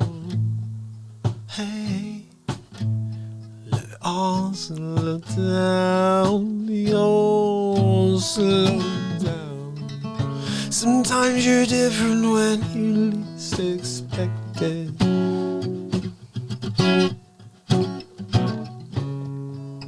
Sometimes you need a change of pace. Let it all slow down. Hey, let it all slow down. All slow down. Sometimes you're different when you least expect it.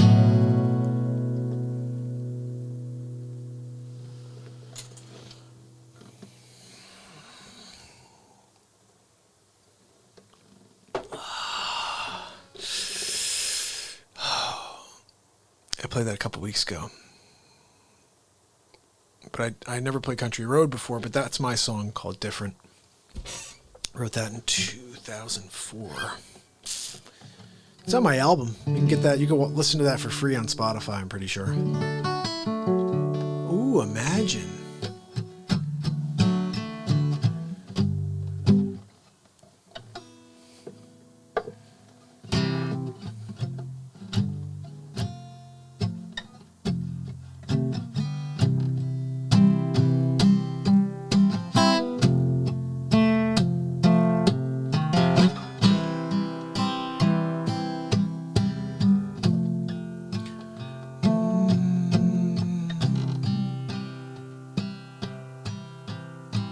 Imagine there's no country. I like it. Can't let the show go on.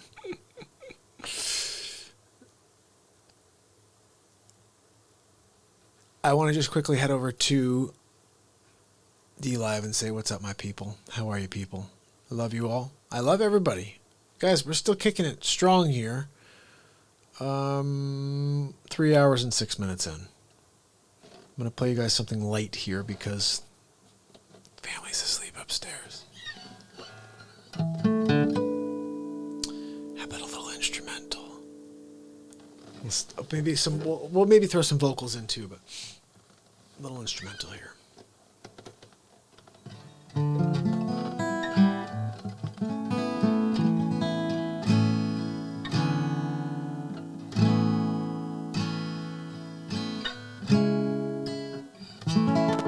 First and foremost, this thing needs to be tuned.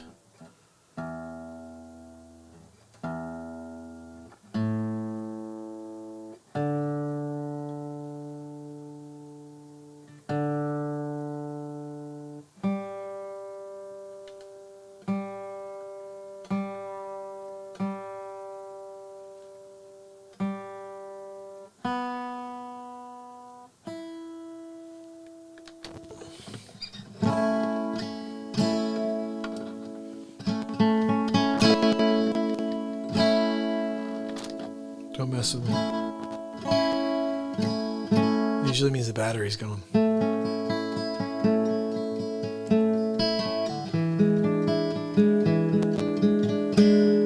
Come on, dude.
Everything's weird right now.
Something to try to keep going. Sig, thank you, buddy.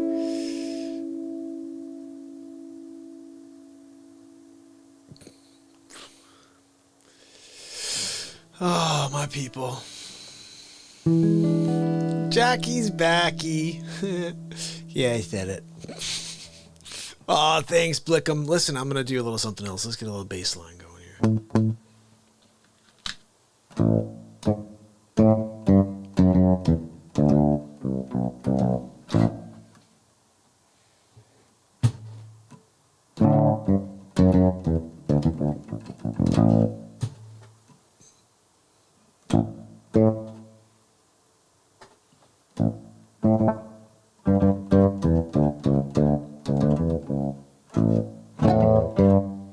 I got a song actually that I wrote. It's almost. Let me play the. Before I get the bass line in, we got to get the rhythm in. Let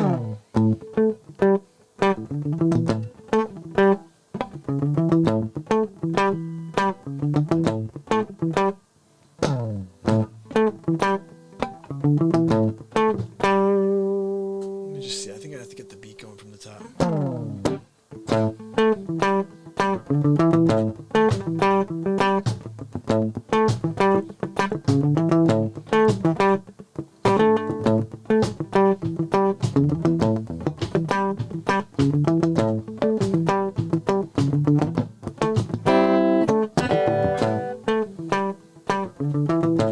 You do this better. I'm gonna play this in a while. You know, I'm a little far away from the pedals. That doesn't help me. Let me get the beat, the rhythm in, and then I'll do the beat.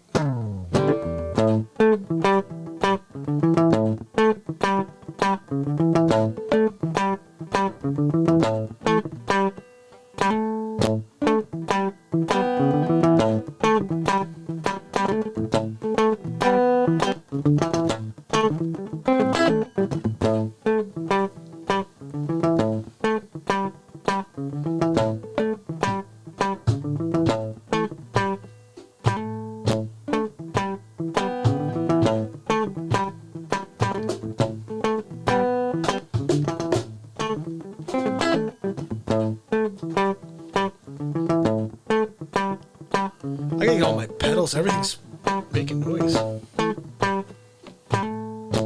You hear that? Oh. This kind of comes in as a fretless. It is a fretless, yeah? Come on, dude. Seriously?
Oh my goodness. Scott, how are you, brother? Scott Sakura, how are you, pal? Wendy's in the house. We're kicking it.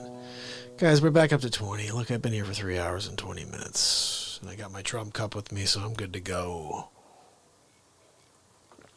I'm trying to keep the volume down because I have a family upstairs asleep. Are you saying yes, it's it because I said your name correctly? You know, it's funny, Scott. Every time I go out to dinner with my family when I was a kid, they'd say, Piers, Party of Five, or Pyres. Nobody ever said Pyres, right? I'm like, it's like tires, but with a P. Could you get it easier than that? Like tires, but with a friggin' P? Seriously, people. This thing sounds way out of tune, by the way. Let's just check it out. It's probably extremely out of tune.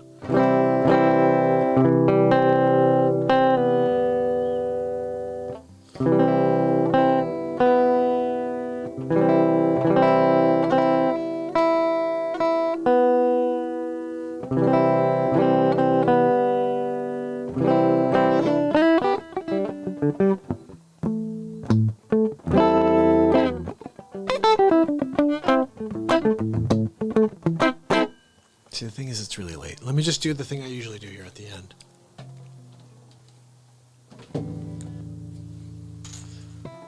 Right. We've been playing this the last couple days for you guys at the end of the show.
Little fur release for you. It's the only thing I ever learned on the guitar. Everything else I play from the heart. But that one, I took guitar lessons for 6 months to learn how to play that. And it was worth it. The guy was like, what do you want to learn? I was like, the fur release? Yeah, so I took... He goes, what do you mean? He goes, don't you want to learn chords? You want to learn progression? You want to learn how to write songs? I'm like, no, I'm already doing that. He goes, do you want to learn how to play lead guitar? I'm like, no, I don't really, at the time I didn't really care about that, but now I was like, obviously I figured that out in time. But I'm like, no, I just want to learn how to play the fur release. He goes, what? You have 6 months of lessons, you want to learn how to play a song that's not written for the guitar? He goes, it's going to take me like 4 or 5 sessions just to figure out how to get rid of some of the notes that you cannot play on the guitar. I said, do what you got to do. Spend my time writing me the tablature. I said, I don't care if I only have to see you twice.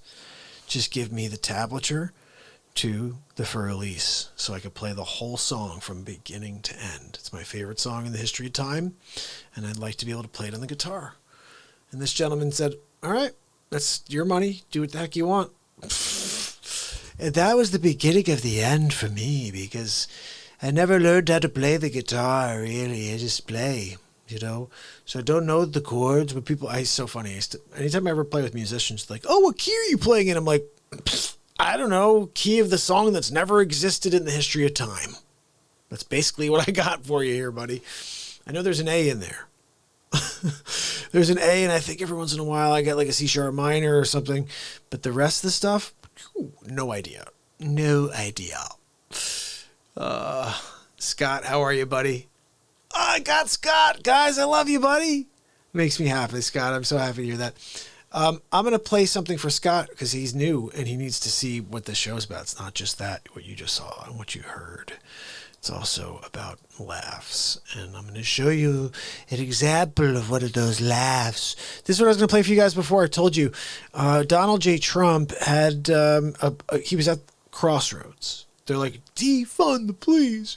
Defund the police. It's like the snowflakes are out all over, like midsummer, snowflakes everywhere. I was like, oh, geez, where's my umbrella, my snowflake coat? I need to wear my snowflake coat. And these people are out of their freaking minds talking about defunding the police. You know what that means? You know what that means, defunding the police? Wild West. What do you think? Why do you think we have law enforcement? Because we had something called the Wild West where people were pillaging, raping, and murdering. They're like, you know what? I think we have to figure out how to stop this. How do we do that? Oh, let's create something called law enforcement. Now, 100 years later, these liberal, crazy people are saying to themselves, you know what? Let's go back to the time that didn't work. Let's try it again. And you know why they think that they could do it? Because they've been erasing so much history, they don't think we'll remember what happened.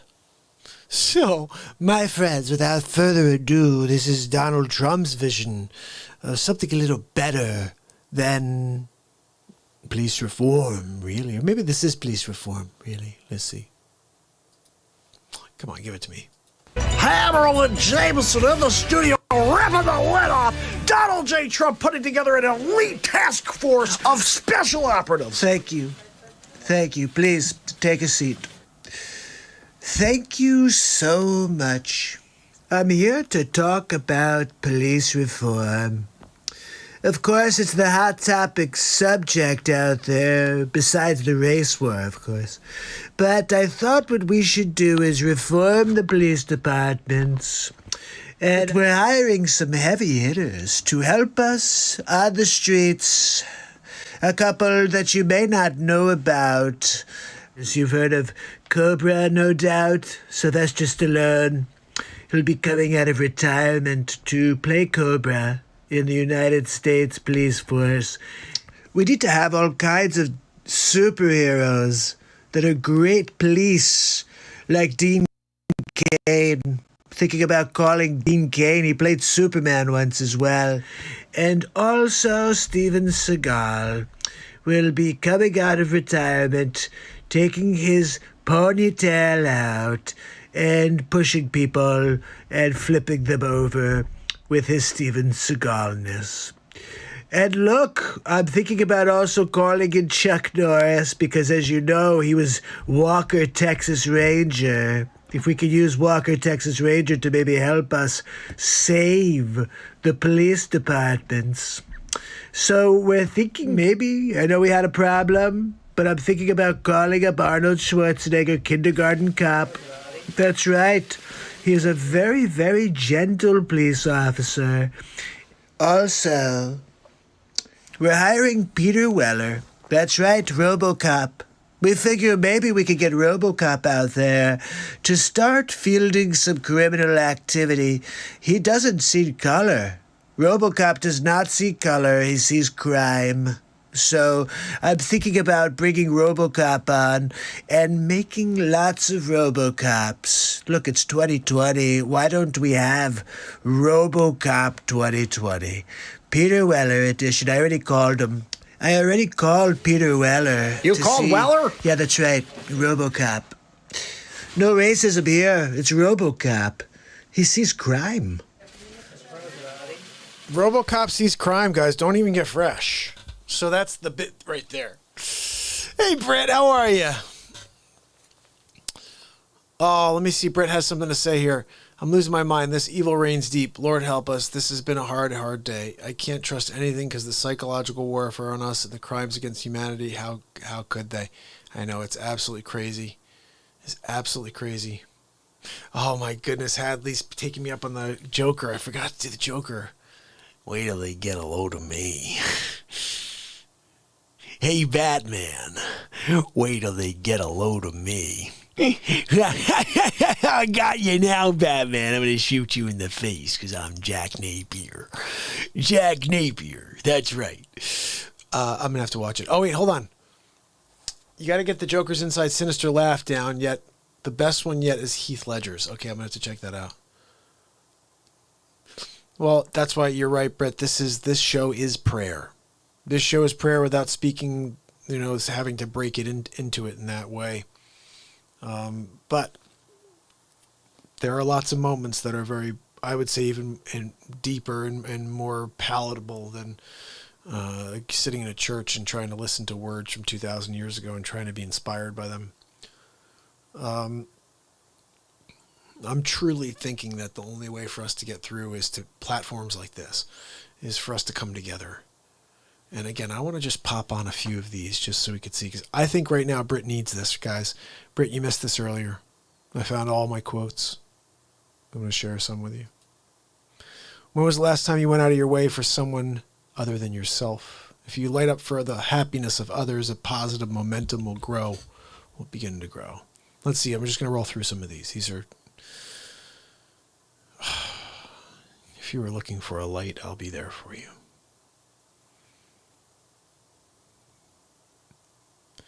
Everyone is a nobody until they are somebody. That's one of my favorites. This keeps playing the same crap. Can we just get to a different? I mean, why do they? What? I don't like this slideshow that this OBS has. I'm a little upset about it. Seriously, same stuff keeps coming up.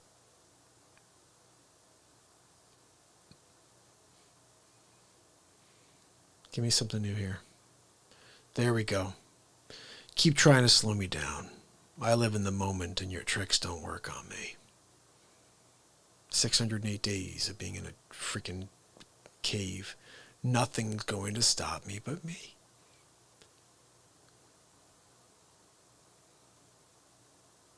See, this is so weird. They'll go 4 and then play the same one that was number 1. This is what I've seen the last 3 or 4 runs.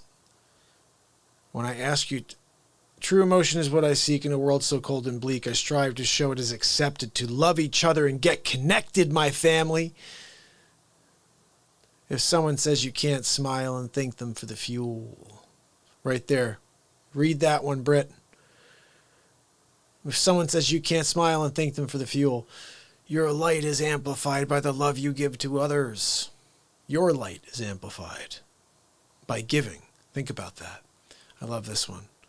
Let your truth be your motivation.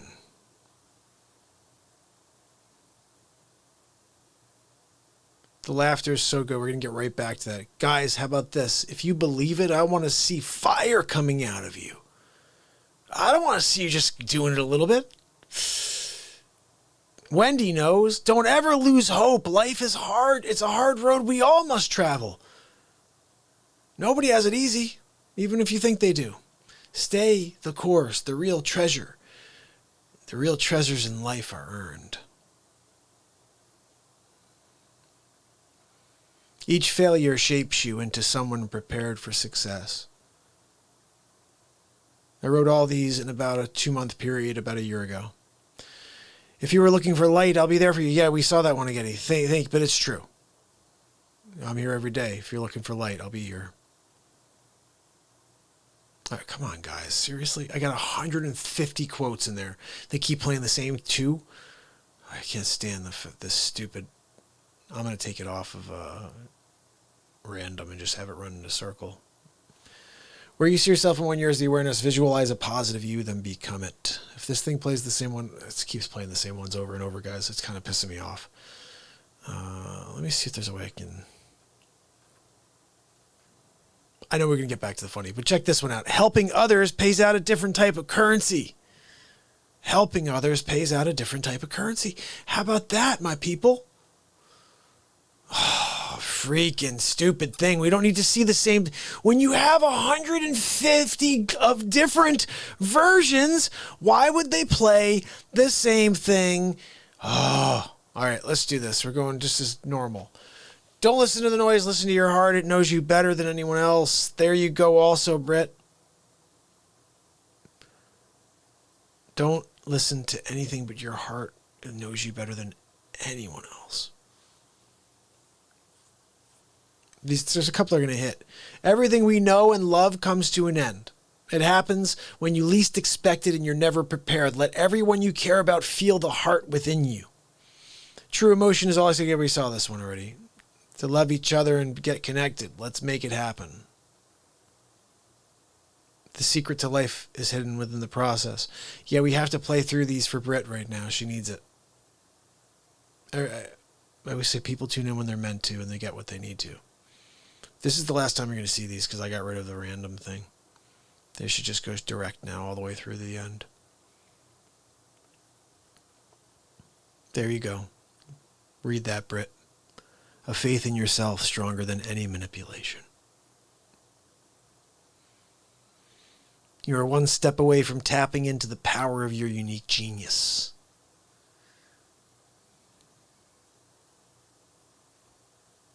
Go into every day with a passionate fire and you will create moments that will fuel your life and your soul. Sagalinus. Kim, your power only develops when you begin releasing your light into the world. Guys, I hope you're getting something from these. I wrote these in a 1 month period, 2 month period, a year ago on Instagram. When was the last time you went out of your way for someone other than yourself? It's a good question, right? Oh, this is on my birthday.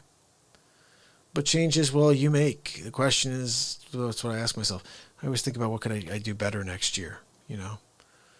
I don't need to know you to build energy for you. I was put on this earth to reach for the impossible. Stab wound, my brothers in the house. Have faith in yourself. Your abilities strengthen when you start living with the knowledge that you can accomplish anything you put your mind to. The time has come to step into your greatness. The world is waiting for your light to shine. I'm here to bring it to the surface. Open your ears to real talk. The only difference between me and my physical heart is I will never give up. Best quote I think I've ever written. No matter how I'm feeling, I'm going to come out every day and bring it. I remember writing that when nobody was watching. I was broadcasting to 0, and I was like, I don't care who's watching. I'm going to bring it. I can't get away. No, I can't get away from me. That's one of my songs. No excuse can fill that space within your curiosity. The regret, no good. Look at this one. I dare you to say you won't make it. Look forward to disappointing you. Decide who you want to be. Your path will reveal itself.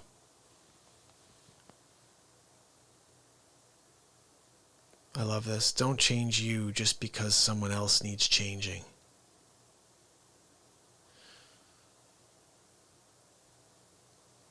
Yes, Britt, that's why we're here together. Forget about the past and every potential future. Just create stronger moments. Forget about the past now, Britt. You're here. Let's make strong moments together. If someone says you can't, smile and thank them for the fuel. I can't. I'll put that in my gas tank for next time I'm losing my faith. Give until you have nothing left in you.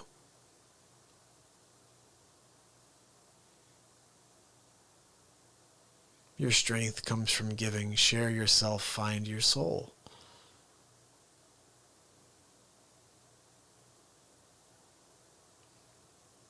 When you give the world your heart, you begin to find your soul.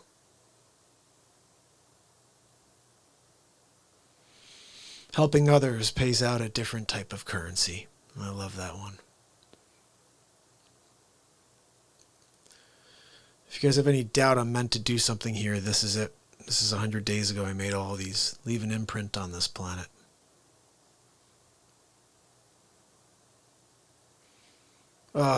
Lend the world your brightest light.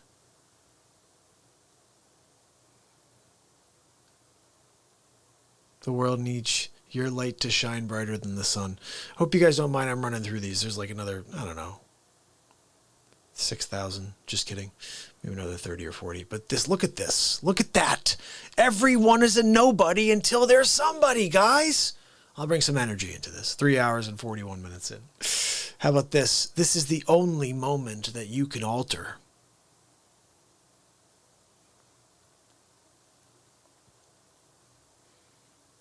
Just remember you have another gear.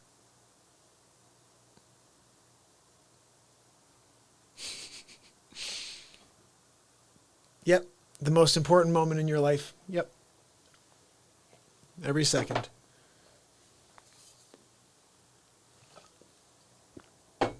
Oh, the part of you that loves is the best of you. If you love the world more, we may actually have a shot here. When your actions come from the heart, you connect to a forgotten childhood innocence.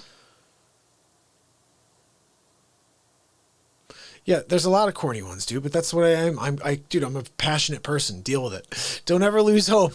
Life is a hard road we all must travel. I'm a poet. You get to deal with the stuff that's going to be really corny. Your heart has the potential to connect humanity.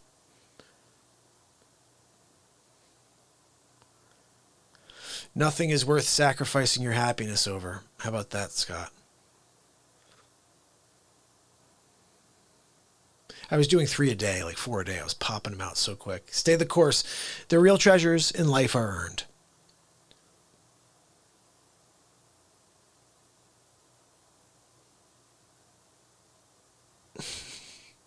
Your purpose will have everything to do with what makes you passionate, makes you most passionate.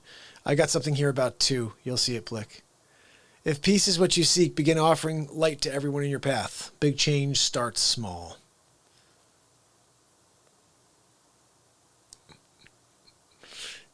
No matter what you face today, tomorrow you start with a blank slate.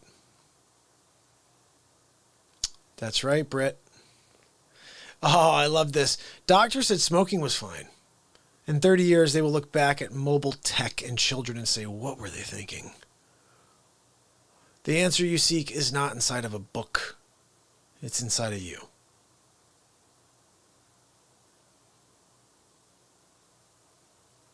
Your positivity is currency.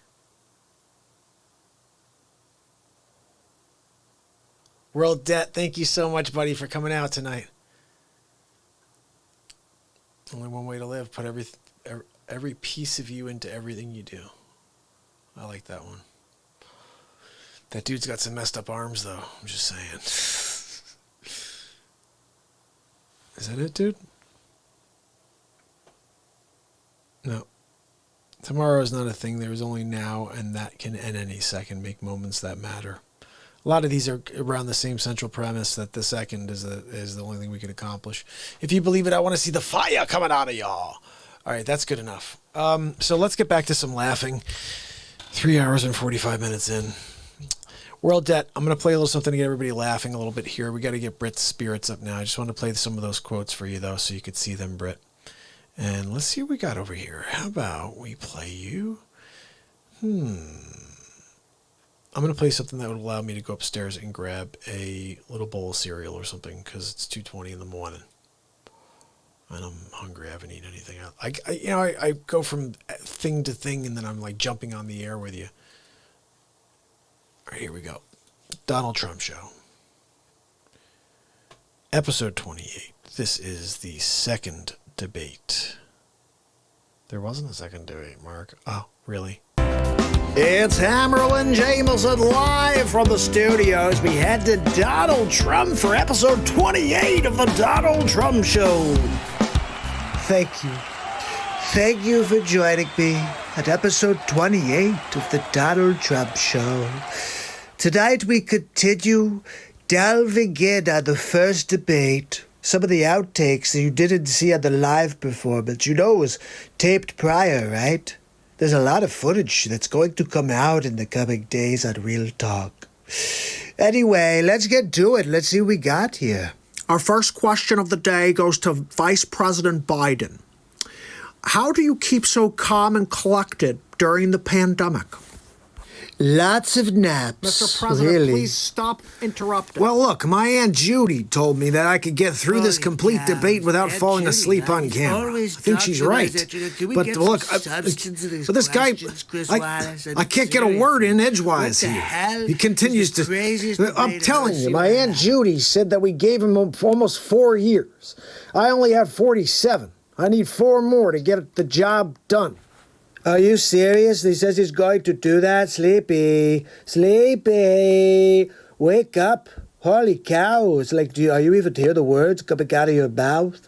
The questions you're getting are so simple. What? She won't even My Aunt answer Judy a never question, said simple. really. What are you But that is talking about, Donald? Would you let me speak? This is crazy. Joe. Sleepy. Yeah, what? Sleepy, be quiet while I'm speaking, okay? You're being very rude right now, okay? Look, what's important to understand is that Trump always wins, okay? Yeah, well, my Aunt Judy says. Now, hold on a second, Joe. Wait, you be quiet, Sleep Sofa Joe. I have more to say. Okay, you can't just go grandiose and pretend like you did anything in your entire career. I mean, let's talk about Hunter. Where's Hunter, huh, Joe? He's hiding in he my got basement. $3.2 million from the Russian mayor's wife. My Aunt Judy looked Now, into. yeah, you say that it was fake news, but who's the fake news? Is it the mainstream media? Is it fake news? I think they're the only ones wwho don't want to report the truth, Joe. It's not which true. is that you are in bed with the Russians and the Chinese. It's not true. Look, you can't beat Trump, you can't buy Trump, but you could sure buy Biden. I've seen it done. They're buying Biden left and right for 47 years. They actually call you baby Biden in Ukraine because the way you handle yourself is kind of like a baby. Gentlemen, we're going to stop the bickering and we're going to move forward with the next question. Mr. Vice President, what is your favorite thing to do on a day off? You've got to be freaking kidding me. Mr. President, Pause if my you can't control your outbursts. outbursts, Talking about we're going to have days. to pause Every the day's show. a vacation day for Sleepy. It's unbelievable. Can't even get a complete sentence in without being completely jumped on by the President of the United States. Oh, what do I do on my days off? It's a good question, Chris. I like to nap. I like to put plenty of naps in my schedule. Every 15 minutes on the hour, you'll find me napping on my Joey futon. That's right. If not there, it's going to be on my Sleep Sofa Joe. Joe, are you kidding me? How could you nap when you're going to be president? You're not going to be able to nap anymore, Joe. You're going to have to actually do some work. I know that's not something you're used to doing, Napper. Look, you know we call you DJ Sleep Sofa, right? Sometimes it's MC Napper. But really, you're really kind of just funny. I really laugh at you most times because you could never do the job that I did, Sleep Sofa Joe. I've been winning big league, the things we did against China. Look, Sleepy, let me tell you one thing you don't know, okay? I'm going to point at you and tell you about me. I did a lot of great things this last 4 years. But I'm pretty certain that you've done nothing in your entire career. Final question of the evening. Wait, I don't get the same question about what I do on a day off? No, I have a better question for you, Mr. President. That's because Donald doesn't take any days off, Chris Wallace. That's why you didn't ask that to me. You could have asked how many hours a year do you sleep, and it'd probably be under the amount of naps that Sleep Sofa Joe takes in a month. But look, that's just what you do when you're a winner. Not a sleepy loser like Joe bumbling Biden in his Joey futon. Look, I've had enough of this. My Aunt Judy told me I should put my foot down, and I think I'm about to do it now. I want to just win this election because we need to get back to what's right, which is us taking everything from the American people. We're going to get back to big government and people getting less. That's the first honest thing you've said today, Joe. Seriously, you want to take instead of give. I want everybody to do well. Look, Sleepy, you gotta be kidding me. You're telling me you want to make government bigger and people make less, take home less? Really, that's a good idea for bringing back the economy, bonehead McGillicuddy Biden. Mr. President, a train leaves Chicago at 3:15 p.m. and one leaves Los Angeles at 12:17 in the evening. You gotta be freaking How much kidding. gas... This is a math quotient? Mr. President, Like, oh my let me goodness, finish my not the question, train please, left sir. at 12 Sir, let me p.m., finish my really? question while Come I'm on, trying to get the Wallace, full this is question such out for you, freaking sir. bush league garbage. Sir, Bush Mr. President, league. Whatever, Mr. President, bush league, please, you let me finish my... Go ahead, go, go okay, ahead. yeah. So, how much gasoline would it use in the trip? I have no idea. This is not a math competition, Chris Wallace, okay? So... See, he won't answer it because he can't answer it. My Aunt Judy told me he was bad at math. You gotta be freaking kidding me, right? I mean, you want me to put numbers together here on the stage? Well, if you can't do it, okay. I mean, you asked Biden what he does on vacation days. You asked him what his car, what kind of car. I have a lot of cars, Chris Wallace. It's basically a question my 5-year-old niece answered last week. So why don't you ask Sleep Sofa Joe to do it then? No, not necessary. No, I got this one, Chuck. It's 6. Mr. Vice President, it's Chris. Oh, I was just kidding. What is Joey Futon talking about? 6? What the hell is 6 mean? I don't know. Maybe 6 days for him to travel there in his horsing carriage. I don't know. Anyway, look. I can't answer a hypothetical about 2 different vehicles living at 2 different points in time. And look, maybe one of them's a Ferrari, the other one's like a Datsun. How am I supposed to tell which one uses more miles per gallon? Really, it's a stacked question, Chris Wallace. You know it. Look, this is what we've got, people. The mainstream fake news National Enquirer is trying to suppress the Trumper. They're trying to push a sleep sofa into the White House. I'm pretty sure he had contact lenses with a teleprompter system inside so he could have someone type in dialogue. The only time he could speak is with a teleprompter. So, look, anyway, that's episode 28 of the Donald Trump Show. I'll see you tomorrow. Have a good night. Now that's an episode right there, right? I mean, both of those are pretty killer episodes.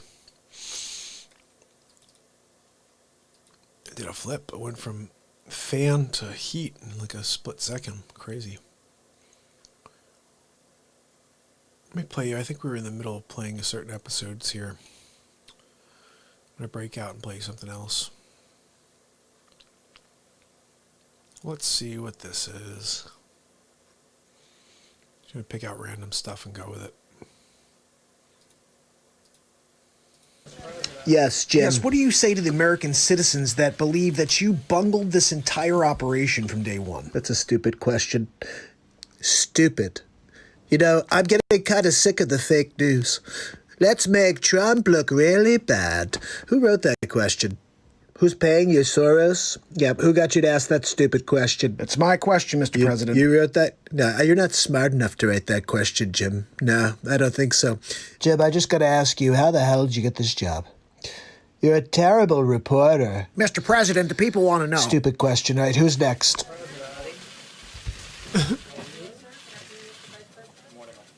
That's what we do. Every day I had little things like this. I'm just going to pick a bunch of them and play them for you. This led to a 3-part series. Check this out. Hi, Mark. How you doing? Oh, hey, Donald. So glad to be back on another Real Talk. Glad to have you back. Yes, there's lots of things going on. Did you hear about hydroxychloroquine? Oh, yeah, I did. It's a brand new thing. I'm touting it. I believe